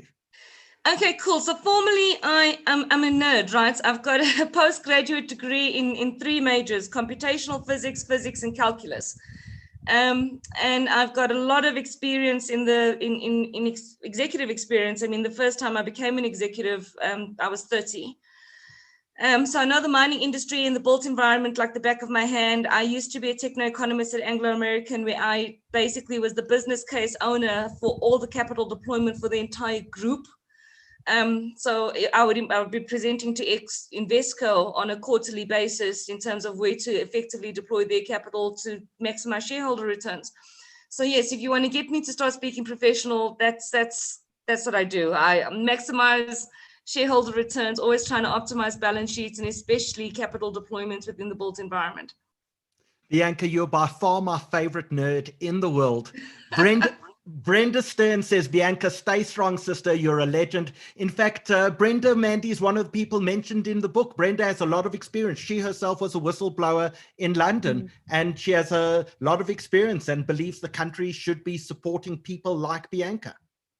Absolutely. And in fact, Brenda puts out a challenge to corporate South Africa in the book, in which she says corporate should hire people like Bianca, that they should appoint them as ethics officers, appoint them to their boards, and that they need to, instead of just talking about it, actually acting on it. And a lot has to change in this country if we're going to expect whistleblowers to come forward. We have to pack the cards in their favor. So we need more people like Bianca. She is a badass on her own acknowledgement. And, you know, because of Bianca, we got 1.6 billion rand back to Eskom. It's unbelievable. Corporates should be begging her to come and work for them. So in fact, Bianca, Joanne Greenberg has written and says, Bianca, you are amazing. Thank you again. It's the citizens who need to salute and applaud you. Maybe tonight your light will shine through. Come on, Business South Africa. We need people like Bianca. And I think that is the sentiment that so many people who watching must feel. So if you are watching us, please, I see there's so many comments coming into the comment section as well. Send Bianca a message. We'd love to hear from you. We'll pass all of the messages on to Bianca. We know you have to run to another interview. Thank you so much for joining us this evening. You are a true inspiration and a true absolute example to every South African. Bianca, thank you so much. I must say this, I did not anticipate this being as much fun as it has been. So brilliant. So if you'll ever need me to come in again, count me in. And Andrew, it's lovely to meet you and good luck with your segment now. Cheers. Cheers. So Andrew Feinstein, welcome. You know, we've spoken about Mandy's book, which is this book called The Whistleblowers. And if you want to know more of Bianca's story or the story of really tens of South African whistleblowers, this is the book you need to go out. Mandy, we can get it at Exclusive. I presume we can get it on Take-A-Lot. I presume it's on Loot. All of those places, Reader's Warehouse, Bargain Books, CNA, Exclusive Books, Loot, Take-A-Lot, all of the above. I want you to know, I was dreading tonight. You know why? Because I had to read 400 pages before we spoke, and I picked it up and I could not put it down. I was going till 2 and 3 o'clock every morning because it is just the most readable book you've ever read. Thank you. I started writing books because I read Andrew Feinstein's book. So when I wrote Killing Kebble, I used After the Party as the kind of mold. He knows this. I've told him over lunch in London. So I can say it publicly. So Andrew Feinstein, in fact, let's talk about your first book, After the Party, is one of probably the best books ever written in South Africa. It is deeply heart-wrenching. It is devastating. It's a tragic indictment on our society, but it's the most gripping, remarkable story. So if you haven't read Andrew Feinstein's first book, After the Party, and Dani, I now have asked you to get a copy, to put it on the screen. I don't think my cover actually looked like that. So there must be multiple there must be multiple covers of the book, but absolutely amazing read. If you haven't read it, please go and read it. And Andrew, I don't know how many people have read your second book. This is in fact your second book. And it's called The Shadow World Inside the Global Arms Trade.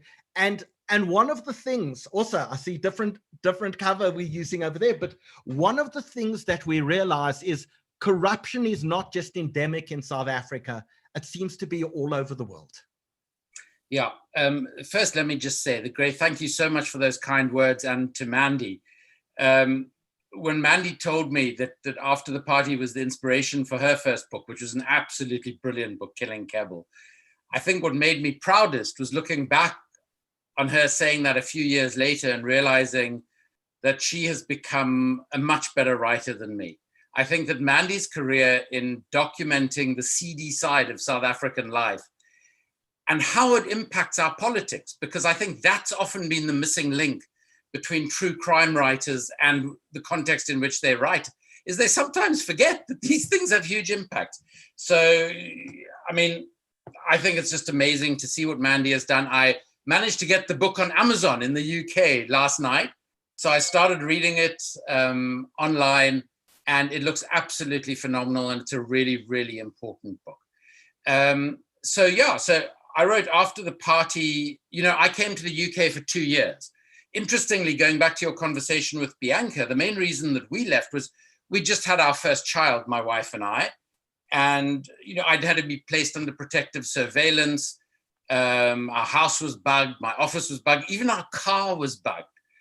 And I just imagined the poor people who had to listen to our car, because the only way we could get our baby son to sleep was to play one particular nursery rhyme.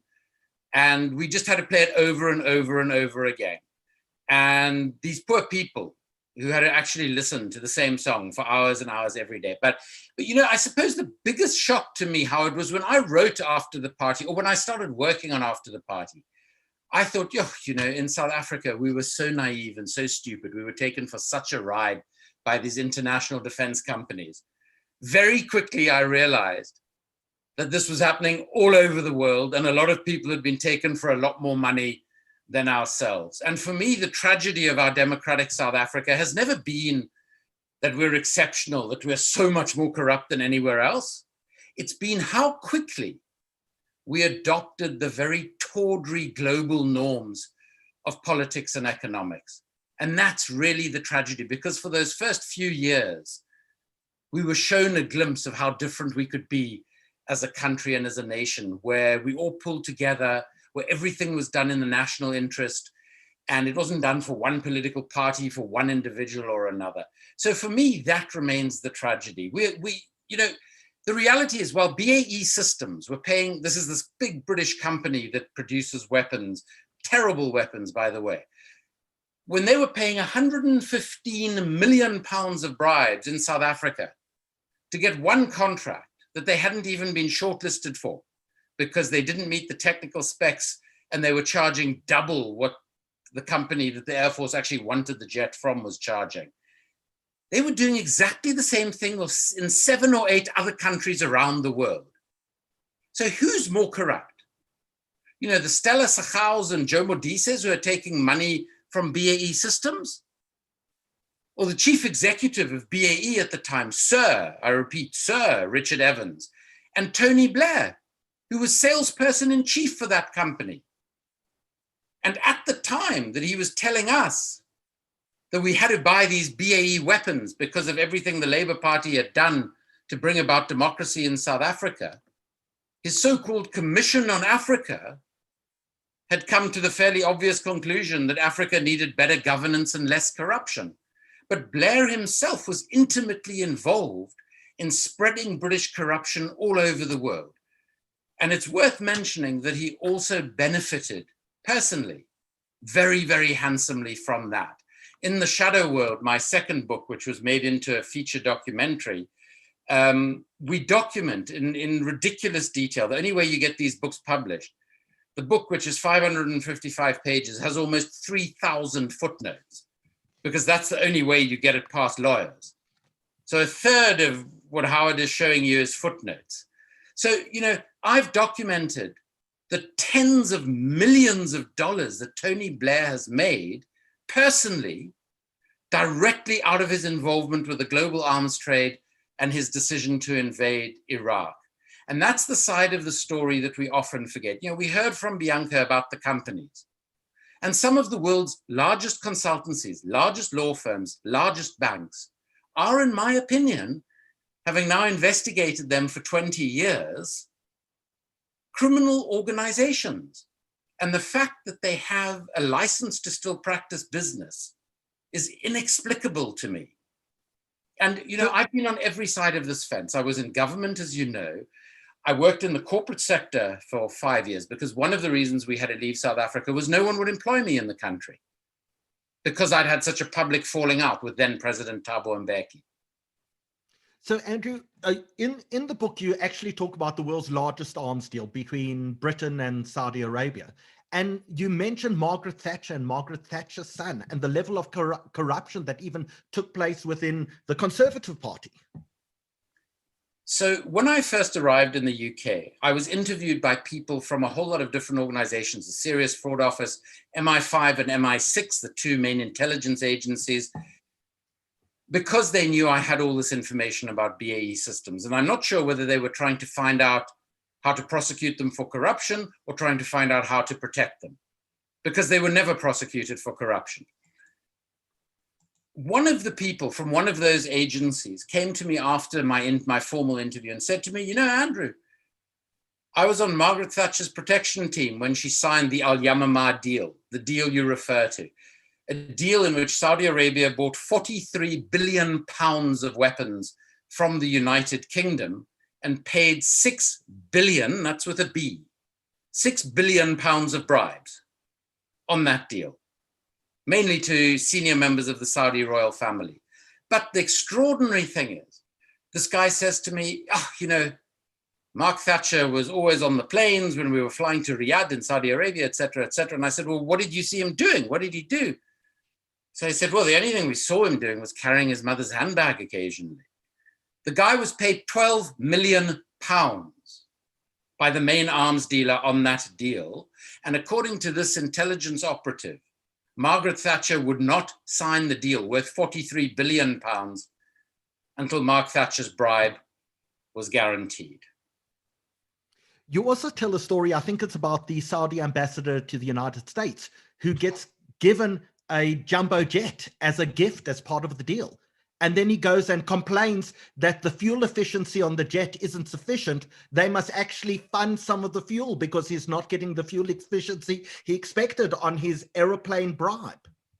So when the book came out, this is the second book, and the British public realized that Prince Bandar bin Sultan, who is the ambassador you mentioned, who it's important to realize his father was the defense minister in Saudi Arabia at the time of the deal. That's why Prince Bandar was given all of this money. He received over £1 billion in bribes himself personally. And it didn't go through all of these offshore companies like it does today, being really opaquely laundered.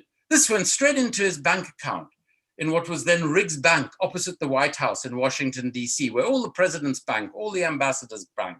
No one was in any way interested in the fact that he'd been paid over £1 billion in bribes until it was discovered that some of the money went from his account to the account of his wife in the same bank and into the accounts of 2 of the 9/11 hijackers. And this is the absurdity of the way the global arms trade today is structured in all of this corruption. Saudi Arabia, which is the biggest importer of weapons in the world, and which keeps companies like BAE Systems and Lockheed Martin afloat.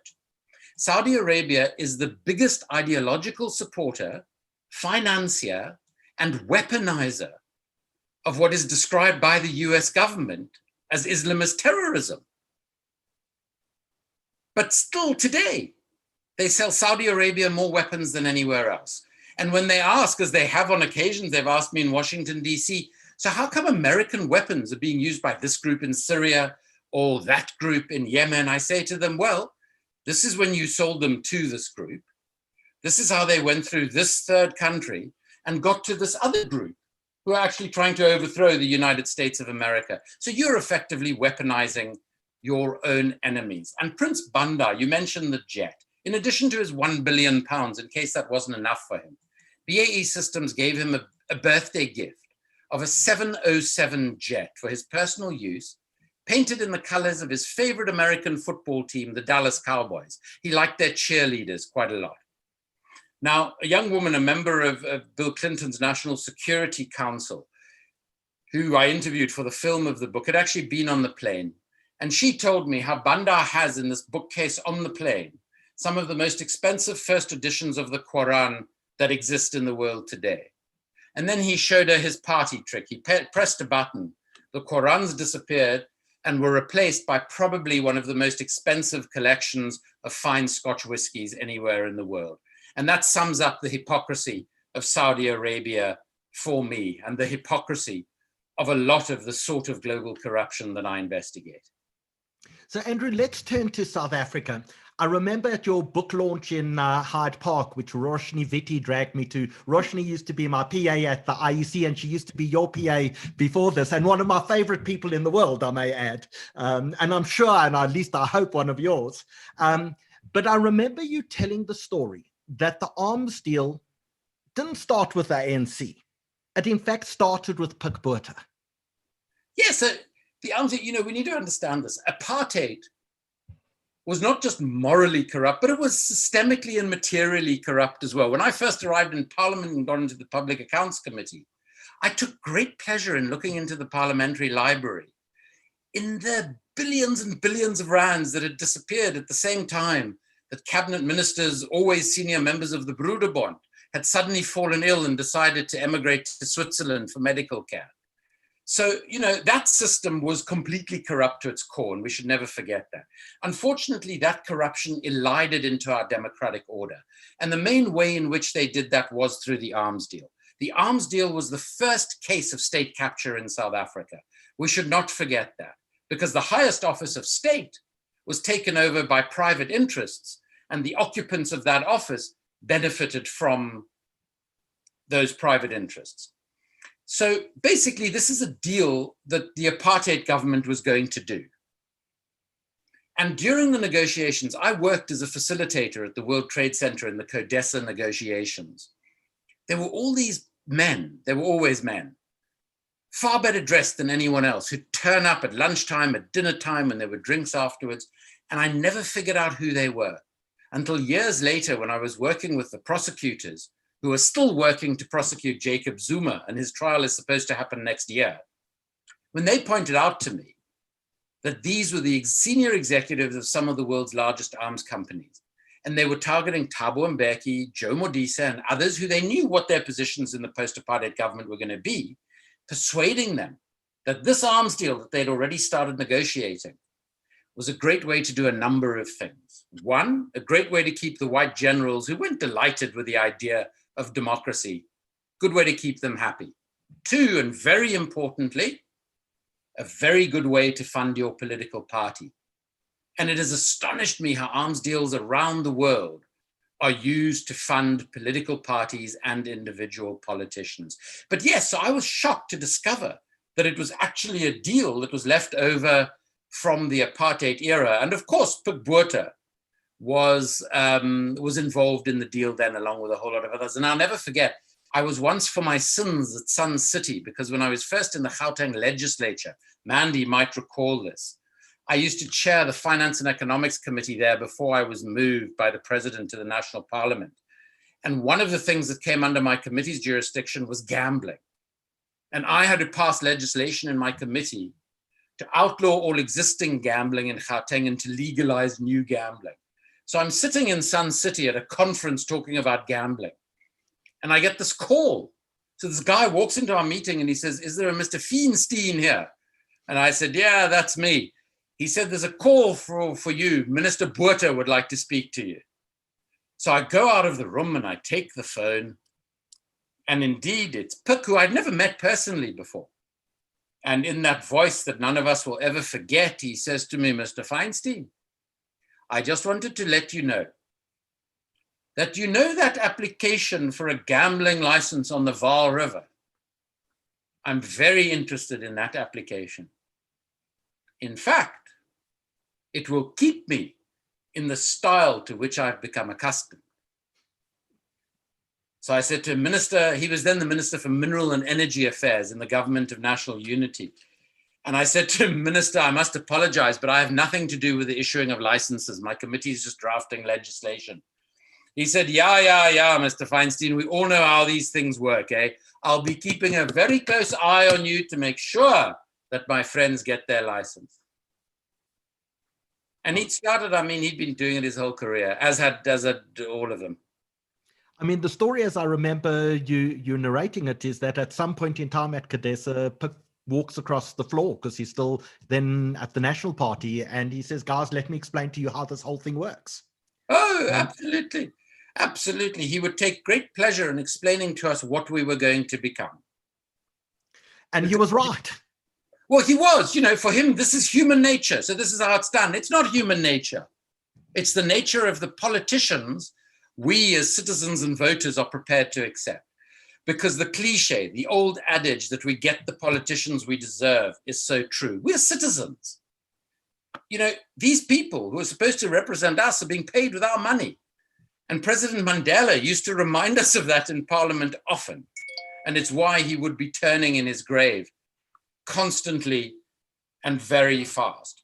Because we as citizens, our responsibility as citizens isn't to vote every 4 or 5 years if we're lucky enough to live in a democracy. Our responsibility is to hold our representatives to account.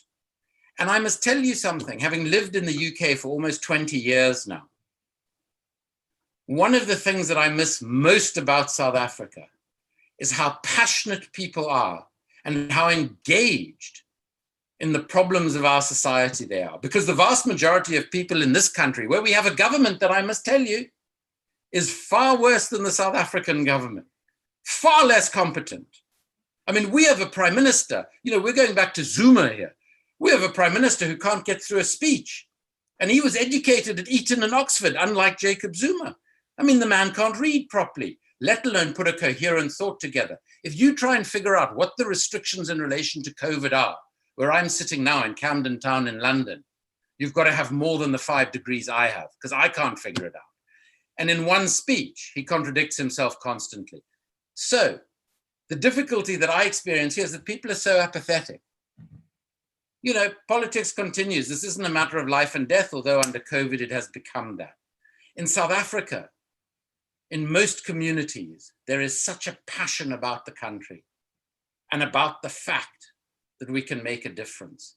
And we must never forget that, because it's what brought about the end of apartheid, but it is also what brought about the end of state capture.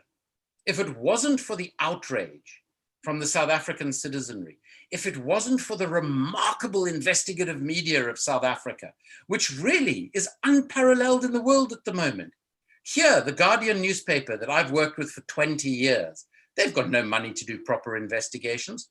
Look at Amabongani, look at the Daily Maverick, look at the City Press, look at the Mail and Guardian and many, many others, News 24. Look at the work of people like Mandy and many others. They have been exposing what our government has been doing in a way that it often doesn't happen in some countries that have far more advanced economies than ours. And we should be grateful for that. So, Andrew, let's get back to some of the nitty-gritties, because it's been so long since the arms deal, 94, 95. How much did we spend on the arms deal, and how much of that was in fact stolen? Okay, so we spent about 70 billion rand, give or take, on the arms. So we had a public defense review in which we identified we needed about 7 or 8 billion rand of modernization to our defense force, which was probably about correct. And then we go and spend 10 times more than that. So the bribes that we are aware of, and I will only say about the things that I know and that I can show through documentary evidence. We're aware of about 360 million American dollars of bribes that were paid to people on the South African arms deal. And these were paid primarily to a number of the ministers involved, Joe Modise, Stella Sakau, most obviously amongst them. It was paid indirectly to Modise's political advisor, Fana Hlongwane, who received, we think, around $30 million. He then unpaid bribes to people, including the head of the South African National Defense Force at the time, former Minister Sipiwe Nyanda, and you would have maybe seen a new story about that we wrote in the Daily Maverick a few months ago. It also went obviously to Chippy Sheikh, who I'm sure everyone remembers, the head of procurement in the Defense Force at the time, his brother Shabir Sheikh, who ran a defense company that got a whole lot of contracts. It went to some of the directors of the state arms companies, Arms Corps and Denel, and it went to a number of the intermediaries, the so-called arms dealers. They always make tens of millions out of these deals. And this was a guy called John Bredenkamp, who passed away in June of this year, and various others who we identify in the various books. So, so Andrew, if I could interrupt there for a second, because there is a question of the highest echelon of a Mandela, a Thabo Mbeki. Is there evidence that either of those individuals ever benefited from the arms deals? Mandela was barely involved in the arms deal. Let's remember this arms deal was signed in 1999. As Nelson Mandela was stepping down from public life, Thabo Mbeki had already taken over as president of the ANC, so had become very influential and powerful in what government was already doing. Mbeki was really the architect of this deal, together with Joe Modise, and with a lot of help from Chippy Sheikh. One of the beneficiaries that I should mention is obviously the ANC itself. The ANC was very cash-strapped at this time. We couldn't even afford to buy our head office, which is today called Luthuli House, what was then called Shell House in central Johannesburg. We didn't have enough money. And then we ran an election campaign in which we spent tens of millions of dollars, including hiring Bill Clinton's political advisors to come out to South Africa and work on the campaign. So the ANC benefited financially as well. I have no evidence whatsoever that Thabo Mbeki benefited personally. Some people have come to me and claimed that. They've never been able to produce any documentary evidence or provide any sources who would attest to that fact at all. So the very top echelons, you know, some of the ministers involved, Trevor Manuel, Alec Irwin, amongst others, I have seen absolutely no evidence that any of them received any material benefit whatsoever. We've named the people who benefited personally, and those that are still alive should suffer the legal consequences of their actions. And what I see now happening with state capture, I think that's going to start happening. So Mandy, in your book, you tell the story of Patricia de Lille, and she has a dossier that she brings to Parliament, which seems to have been compiled by ANC members of Parliament. Andrew, is it unfair to ask if that dossier you are one of the compilers of? Sorry, that I was one of the? Oh, were you one of the compilers of the dossier that Patricia de Lille? Absolutely Not. So Mandy, what I can say about it quickly, Howard, is that some of the information in that dossier came from slightly dodgy intelligence sources, and it was incorrect information.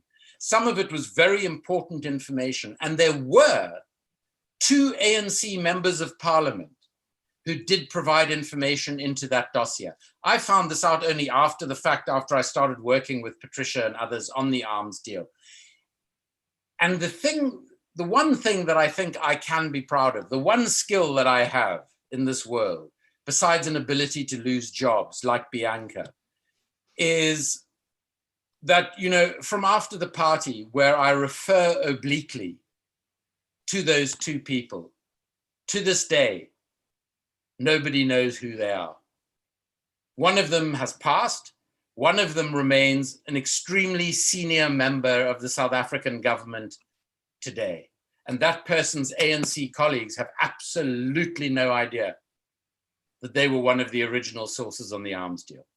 Because that, for people like Mandy and ourselves, and, you know, to pay tribute to the people Mandy writes about in the book, our first responsibility is actually to protect them, because they are risking everything by giving us information.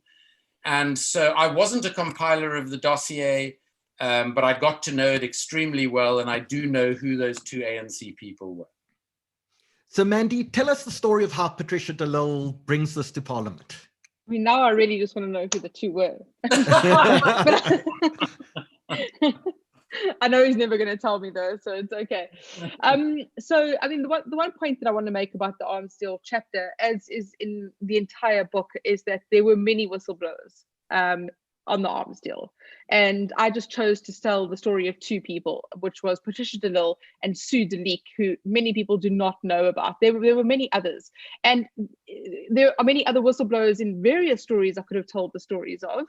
This is by no means an exhaustive list of the best whistleblowers, or the whistleblowers with the most integrity, or who the public are most interested in. These are just stories that fascinated me. And Patricia de Lille, of course, she got this dossier, and she actually tells the set of circumstances in the book about how it happened, where it was initially journalists who reached out to her, who said that there were ANC members who had this information that they wanted to hand over to her, and she thought, well, why me? At the time, you know, she was an opposition politician. She still is an opposition politician, and they set up this pretty clandestine meeting with this Becky Jacobs character, who Andrew actually describes meeting in after the party, and I stole that quote for the whistleblowers. Thanks, Andrew. You know, so she gets this dossier. She doesn't know who this dodgy character is. She thinks about, well, am I being used? Why are they giving it to me? Should I go public with this? And eventually she makes a gut decision. She stands up in Parliament for 2 minutes and says, I've got this dossier on the arms deal.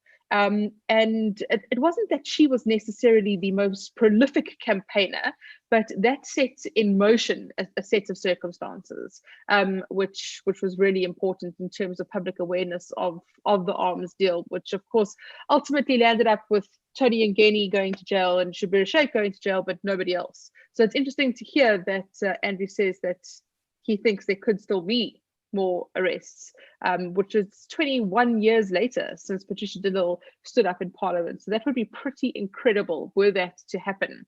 But for me, one of my favorite stories in the book is actually another arms deal whistleblower who is Sue de Leek, who nobody knows about in South Africa. She testified at Shabir Sheikh's trial, but she was the PA to Elaine Titard, who was the head of the French arms company Tint. And it's just this beautiful, quaint story about how she landed up with this encrypted fax, and the encrypted fax was such a crucial piece of evidence against Shabir Sheikh. It basically confirmed the bribe that was paid, and about how Gerda Ferreira and Billy Downer, who were the prosecutors, landed up going on this rainy day to this little small holding out in the north of Joburg, and there is Sue de Leek, who is this eccentric woman, and there are cats parading all over the place, and she drapes a fur coat over Gerda because she's cold, and the muddy paws of the cats are on the encrypted fax, and Gerda's freaking out, and Biddy has to try and rescue the fax. And this is the story of a whistleblower who handed over this crucial piece of information that nobody knew about. That's the key piece of information against Jacob Zuma, is it not? Yes, so it's one of the key pieces of information, definitely. But sadly, Sue de Leek passed away. So she was on the list to testify in the Zuma trial. She passed away recently, so she can't testify. But the fax is the fax. The facts are the facts. So, Andrew, you sitting in Parliament, you're an ANC member of Parliament, you head the parliamentary subcommittee on finance. Patricia de Lille drops this bombshell, and you actually think it's your job to investigate. You mistakenly believe it's your job to investigate. No, I quite correctly believe. So how it works, there was an intermediate stage. So Patricia actually served on the Public Accounts Committee with us. But how it goes to the committee is first a report came from the Auditor General's office. It's much more boring, less dramatic. So, I wander over to... I skipped over the boring details. We're allowed some dramatic license. So I go over to my pigeonhole, and, there are normally about a dozen Auditor General reports in there, and I've got to go through them all, and it's actually very tedious work.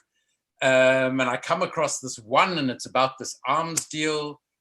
And I read through it, and the Auditor General saying prima facie evidence of corruption. Patricia had raised something about it in Parliament a few weeks earlier, and it just disappeared. Nothing had ever happened. So Patricia and I got together, and that's when I got to know more about the dossier. And then Gavin Woods and I, in particular, with help from Reynette Talliard, who some of you might recall was in the Democratic Alliance then, very smart, very courageous. A colleague of mine, Lalu Chiba, who was an old Robben Islander, who was probably the best ANC person on that committee. He was just, unimpeachable integrity, very smart, and he could keep going on these blooming documents far longer than I could. And he did smoke 150 cigarettes a day or something, may he rest in peace. But it came to me, and I just thought, very naively, we'll deal with it like everything else. Because you must remember, Howard, we'd actually done some pretty serious stuff, while Mandela was president. And I must just say that in some of the questions, it's not correct that Mandela was present at the cabinet meeting where the arms deal was decided. So as president, he did have ultimate responsibility. We can't get away from that. He never signed the contract. The contracts were, and I've seen all the contracts, the contracts were either signed by Joe Modise or Trevor Manuel. But anyway, so, we dealt with Sarafina, you might recall, those of you who are old enough. We dealt with Winnie Mandela's unauthorized transport, something I suggested the president might want to tell his ex-wife rather than me have to tell her that she had to pay back 380,000 Rand. We had the head of the health department fired, the head of correctional services fired, there was the whole IBA scandal. We had license to do what we were doing. But this was the first big case under Thabo Mbeki. That was the difference. So I assumed we'd do it as always. But the first thing that happens to me is Tony Yangeni, who I didn't even realize was involved, calls me to his office and says, "Oh, Comrade Andrew, this arms deal thing. No, we won't deal with this publicly in Parliament. We'll deal with this privately in the party." And I knew exactly what that meant. And I just kept pushing ahead with it. And I suppose, again, very naively, I thought that if I explained to the party leadership what had actually gone on here, they would support me. But the moment I knew that wasn't going to happen, I was invited to the house. Suddenly, you know, a whole lot of very important people started taking me out to lunch and inviting me to dinner. And the conversation was almost always the same. With Trevor Manuel, who was responsible for my getting involved with the ANC back in the 80s. Trevor took me to lunch and said, listen, we all know Joe Modise. You know, he was corrupt in exile, which is what we all knew. Yeah, there might have been some SHIT in the deal, but let's focus on the good stuff. Another very senior member of the NEC invites me to his house for lunch on a Sunday, and he says to me, listen, Andrew, you've got to understand something. You can't win on this thing. And I said, what do you mean I can't win? Who's winning and losing here? He said, the party is going to close ranks around this arms deal. If you try and pursue it, that's the end of your political career. And I said, but you know, why would the party close ranks on something like this? And he said to me, well, how do you think we funded the 1999 election campaign?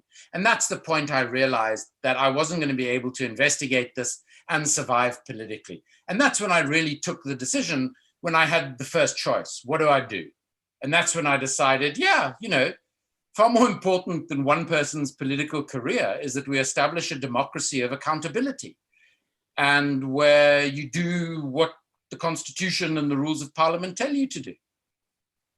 Now, Andrew, some of the people who victimized you and forced you out are still very much in Parliament today. Oh yeah, of course. There was a wonderful bit of karma of one of them the other day. So there's this chap who some of you might have read about called Vincent Smith. Vincent was an ANC member of the Public Accounts Committee at the time, very new MP, and he did everything in his power to do Thabo Mbeki's bidding to destroy that committee's investigation into the arms deal. And I was delighted to see a few weeks ago, Vincent Smith charged with fraud and corruption by the National Prosecuting Authority for taking bribes from Gavin Watson and Bosasa, because that is the Vincent Smith that I had met on the Public Accounts Committee. So some of them, you know, are finally getting their comeuppance. Some of them remain very important in politics today. And I think, you know, if that's how they want to see our politics, that's their problem. I think what we as citizens need to say, those are not the sort of politics we're interested in. What we want is politicians who actually serve the people. And there are fundamental systemic and structural problems in our constitution, our electoral system, that need to be resolved before we're going to get the sort of politicians we deserve. But what we need to do is we need to drive out all of those who, from, you know, the arms deal going forward, have been involved in corrupt activities. We've got to get rid of it. So we're going to bring in a minute Lionel Greenberg, who's a member of the Johannesburg City Council, and he's the person who posted about PPE corruption, because we know there were billions of rand stolen in PPE corruption during lockdown. So Lionel, I've promoted to the panel, but just before we speak to you, and I promise we'll get all of you to bed in 10 minutes time. So I know we've gone on a little later, but these stories are so amazing and so fascinating, and we've got two of the most remarkable animated people in South Africa. So I don't want to let them go, but we will finish in 10 minutes. But I'd like to do a very quick poll, the last poll of this evening, because I'd like to know how people are feeling about all of this. You've heard 2 hours of really stories of amazing stories, very personal stories and stories of corruption. But I'd like to know what effect it's actually had on the people who are listening. So Danny, if you could pull up poll number 2, please, I'd be very grateful. And it says, having heard the stories tonight, I feel, and you can select more than one of those, but corruption is an international problem. We are not special. Or I'm deeply depressed about South Africa after watching this. The whistleblowers should be national heroes and rewarded. I don't trust whistleblowers. They are all complicit and following self-interest. And then 2 questions about the Zondo Commission. The Zondo Commission will make sure people will go to jail, or the Zondo Commission is merely window dressing and nothing will change at all. And so we're going to keep that up for about another minute. Mandy, what's your sense of how you think people are going to react, having been through the last few hours with us? Well, my hope is that people will hear the story and they won't be dissuaded from blowing the whistle, or that they will feel that whistleblowers are corrupt. But what I really want to advocate for, and what I'm hoping will be the outcome of this book, is that people won't necessarily just see it as dreary and disappointing and the worst case scenario here. Is I really want to advocate for some kind of legislative change, some kind of societal change, because in South Africa we've got the Public Disclosures Act, which is the law that governs whistleblowing, but it's very much an employment law. It doesn't work in practice, and it needs to be broadened. We need some kind of structure that will better support whistleblowers. And in America, we've got the False Claims Act, or the Lincoln Law, which, as Bianca has pointed out in her letter to Andre de Ruyter this week, allows whistleblowers to claim a percentage of money recovered. So that's one of the options. The other option is something that they've done in the Netherlands, which is a whistleblower house, which is a Section 9 or Chapter 9 organization, which is funded by government, but is run by civil society that provides whistleblowers with support. But most importantly, I want people to change the way that they perceive whistleblowers, that there has to be the societal revolution. So, that's really what I'm hoping for more than anything else, is about the perception of whistleblowers in South Africa. So just interestingly, the results, about half the people believe corruption is an international problem. There's nothing special about us at all. About 31% of people who feel deeply depressed about South Africa. So we've put a few people into depression, but not everyone. Vast majority of people believe that whistleblowers are national heroes, which is wonderful to see. And almost even split on the Zondo Commission on whether it's mere whistleblowing or alternatively whether people will go to jail as a result of that. But we've certainly already seen people being arrested. People who've appeared at the Zondo Commission. Howard, could I just say on that, my organization, Shadow World Investigations, which you can have a look at our work online, we do a lot of work with the Zondo Commission, and we've done a lot of work into Estina, into the Transnet case, and my colleague Paul Holden will begin giving evidence to the commission in December. These things are difficult. And I know people get frustrated with the Zondo Commission, with the National Prosecuting Authority, but you don't want to mess this up. You want to get this right because you only have one chance. And I think the NPA are starting to do that now. They're being very painstaking in the way they're going about it, but they want to ensure that they have good cases against people. The Zondo Commission is not the Sariti Commission. The Sariti Commission was appointed by Jacob Zuma to whitewash the corruption in the arms deal, but it got its comeuppance. The Sariti Commission report was set aside unanimously by a full bench of the North Gauteng High Court, which is unbelievably embarrassing for a judge. And in fact, my organization, together with South African civil society organizations, have now written to the Chief Justice requesting that the judges from the Sariti Commission be impeached so that they cannot receive their pension, so that they cannot serve in any legal role again. So I think be positive about the Zondo Commission, be positive about the NPA. Yes, they've been slow, but the best is yet to come. And it'll play a huge role in making sure that some of the people, at least, who should be in orange overalls land up in orange overalls. But what Mandy talks about, the societal change, is the next very important parallel dimension of it. So Lionel, you posted into the chat a little earlier tonight that there's been a huge amount of corruption in the Gauteng province in PPE, or Johannesburg, on PPE procurement. You said, watch the space. What are we watching for? Well, good evening to everybody, and thanks very much for the invite and elevating me to host, and thank you for those who are still awake. I serve, seems like Andrew and myself serve on similar type of committees, the Municipal Public Accounts Committee or the Parliamentary Finance Committee. So on Monday, we engaged with the City of Johannesburg in the Municipal Public Accounts Committee with a leaked document about the PPE in the city of Joburg. I'm not going to go into the issues because the document is supposedly confidential. though it was leaked. However, what we've seen there, the contraventions that the city has allowed, the supply chain management has subjected the city to by not following any type of procedures. And they based this on the triviality of it was urgent. We had to protect our people. We didn't know what to do. But what is so startling is that the people who are supplying PPEs to the city of Joburg is what we're now trying to uncover.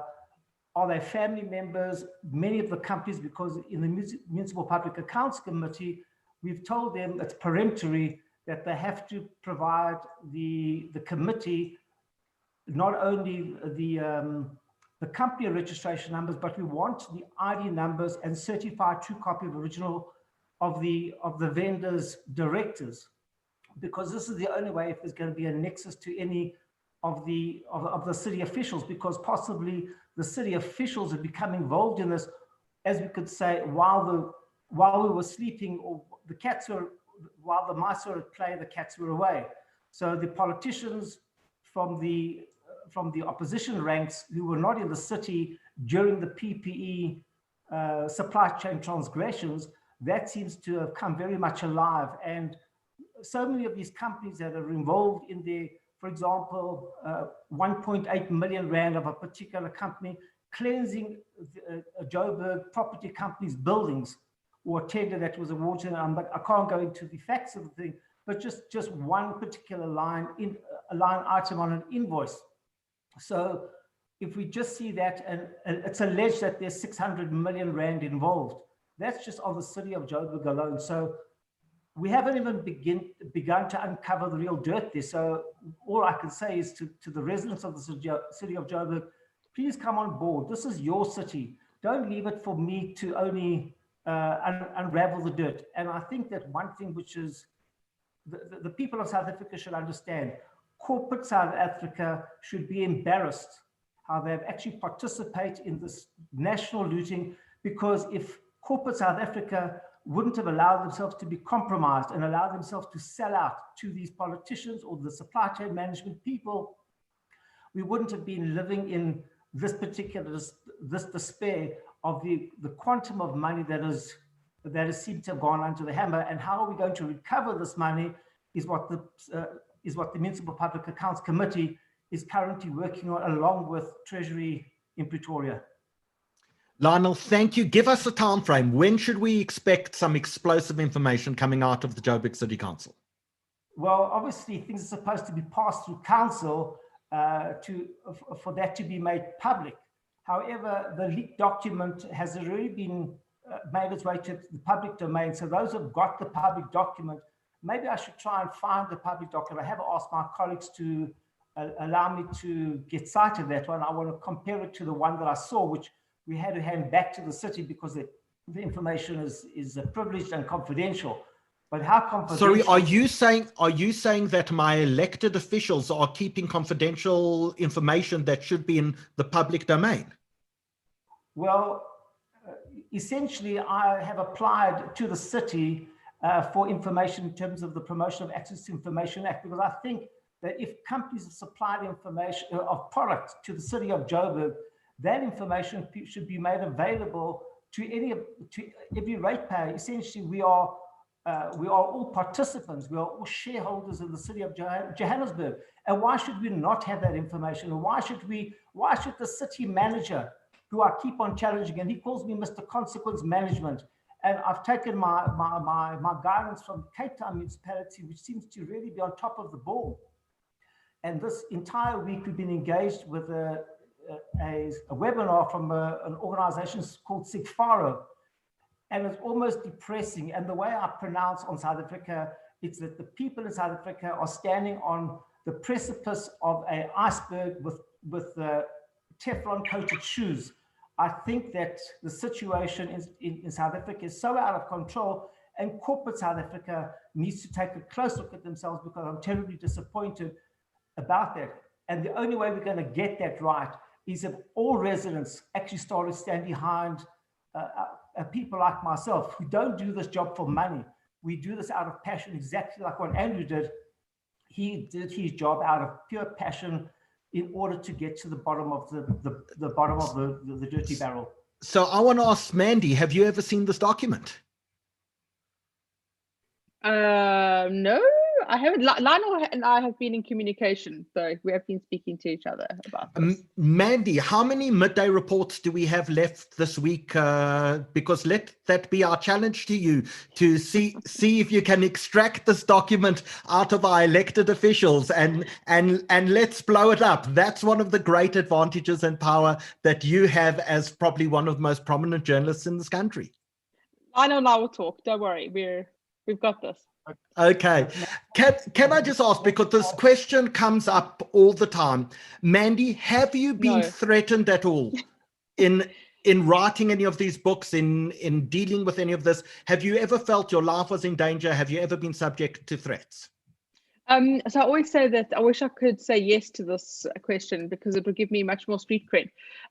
But no, I haven't. I mean, I once got a message from like a Hell's Angel biker or something telling me to back off like years ago, but I haven't. And the truth is that, you know, fortunately, we don't live in Mexico, where journalists are targeted, or anywhere else like that, where so many of my colleagues have come under attack. I've never really received a credible threat. And often, for example, in this book, I'm not the one. It's the whistleblowers that really face the threats and the ones that are courageous to speak up in the way that they do. So this is a question I get asked very often. You're not just saying this because your mother's watching. And my father, yes, yeah. So I do tell my mother that I actually like write for a house and pleasure kind of magazine. I think she wishes that I did do that. I can tell you relating to by now. I can tell you that relating to threats, while I was at the IEC, I was protected by a national intelligence operative for a long period of time. And he said to me, believe me, if someone wants to kill you, they kill you. If they're threatening you, they're just trying to intimidate you. Those you can ignore completely. Oh, absolutely. I mean, Glynis Breitenbach tells the story about how the people that were following her were so stupid that they would pretty much tell her that they were following her. And Jacques Poe speaks about how if somebody's going to take you out, you know, they're not going to send you a threatening message to say, hey, I'm going to take you out. They're going to just do it. So, yeah, I mean, look, assassinations in this country are a very real thing. So it's something that obviously is concerning. And I actually think that as we start to see the net tighten and we see more and more arrests and the untouchables now being under threat, I think we're going to see a lot more of these targeted assassinations and these hits happening to stop people from blowing the whistle and from turning on each other. And I think it's going to be something to really watch. Andrew, last question to you. Have you ever felt in danger?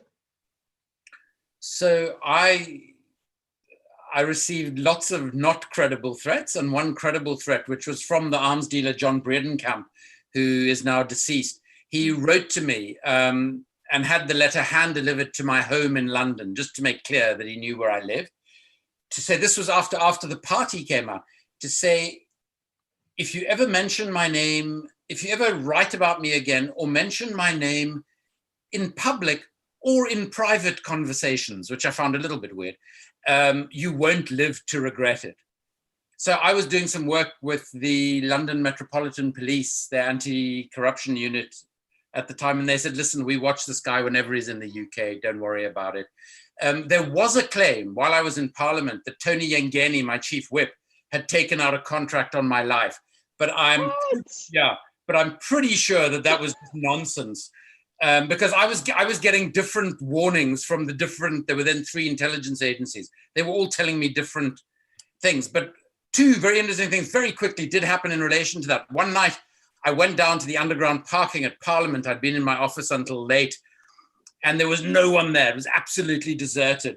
And I walked there, and there was one car that was in the middle of the lane, and had 2 occupants, but wasn't moving. And so I sort of looked at it and I walked around the side of it, and it was actually Tony and the person who'd replaced him as chair of the defense committee. And I thought, shoo, this is interesting. So I went up and I just said good evening to them both and went on my way. But then after I'd left the country, I came back and I had a meeting with my publishers. And I was crossing a road in Claremont in Cape Town to get to the restaurant where we were meeting. And I was on a pedestrian crossing and this huge BMW came screeching to a halt and literally stopped a few centimeters from me. And I just looked, and it was actually Tony Yengeni. And I think Tony was as shocked that it was me he'd almost run over than I was that it was him. And I thought, oh, there would have been something quite cosmically wonderful about that if he had actually bashed into me. Then I could claim there was some credence. But seriously, Howard, just to conclude. But of course, Andrew, he would have bashed into you in the Mercedes that he, in fact, got a discount from in order to support the arms deal. Well, exactly. That would have, if it was a film, that's how we would have had to make the film. It would have had to be that car. But really, I think the important thing here, which Mandy mentioned earlier, we are the storytellers, and we're in a very privileged and lucky position to be able to do what we do. The people who really, really show courage and who are in real danger are the sorts of whistleblowers Mandy has written about, and the hundreds and hundreds of others that don't even get written about. The Edward Snowdens of this world and the Chelsea Mannings, these are people whose lives have been completely turned upside down. I, of course, know of some whistleblowers and sources who have died in very strange circumstances. These are the people to whom we all, not just the storytellers, but all of us as citizens of the world, owe a huge debt of gratitude.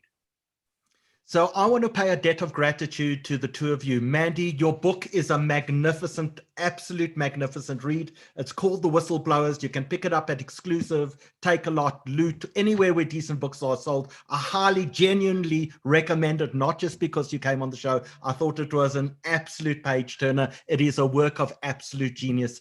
Andrew Feinstein, it has been such an honor and pleasure to have you on the show. The stories you tell, the way you tell them are just astounding. And I think probably the best comment of the evening is one from Harry Friedland, who posted in the chat. He said, Mandy and Andrew, the world would be a very dark place without both of you. So with that, I would love to thank you both for coming on to the show. If you haven't read After the Party or The Shadow World, those are Andrew's books. Highly recommend. Mandy, I'm sorry, I've only read 2 of the 5. I hope to make amends to the others, but you have 2 of the best storytellers that South Africa has ever produced, and it's been such an honor to have you both on the show this evening. Please leave them a message. You've got the chat section still open in front of you. We'd love to hear from you. Tomorrow I'll send both Andrew and Mandy all the comments that you leave there. So we'd love to hear what you're thinking and what you thought of tonight's show.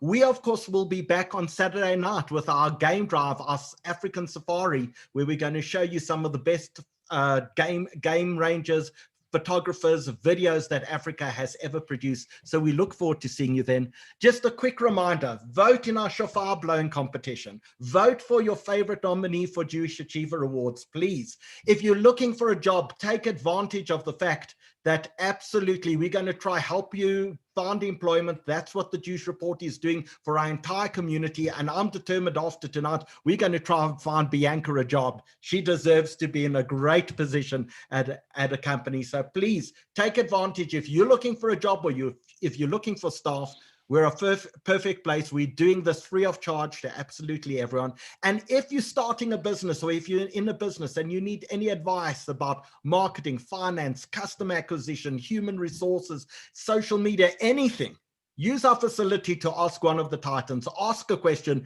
and we'll go track down the individuals and absolutely try to find those answers for you.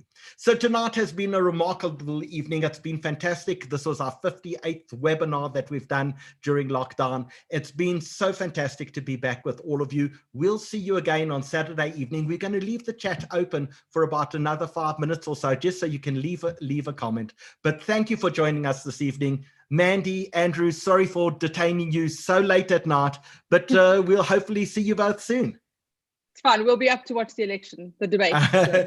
Exactly. We'll message each other at 4 o'clock in the morning when the elections begin, and let let us not forget that there's some amazing South African connections to the elections. I don't know if you know this.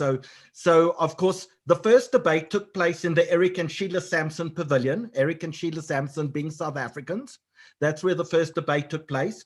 And let us not forget that Joe Biden's son, Hunter, who is the center of much of the scandal, is married to a South African girl, Melissa Cohen, from Johannesburg. They got married within 10 days of meeting each other. They have matching tattoos that say Shalom on their arm, and they gave birth to a son not so long ago. So it's so wonderful to have all of these South African connections, which make the American elections so much more interesting to watch. So we'll claim anyone here.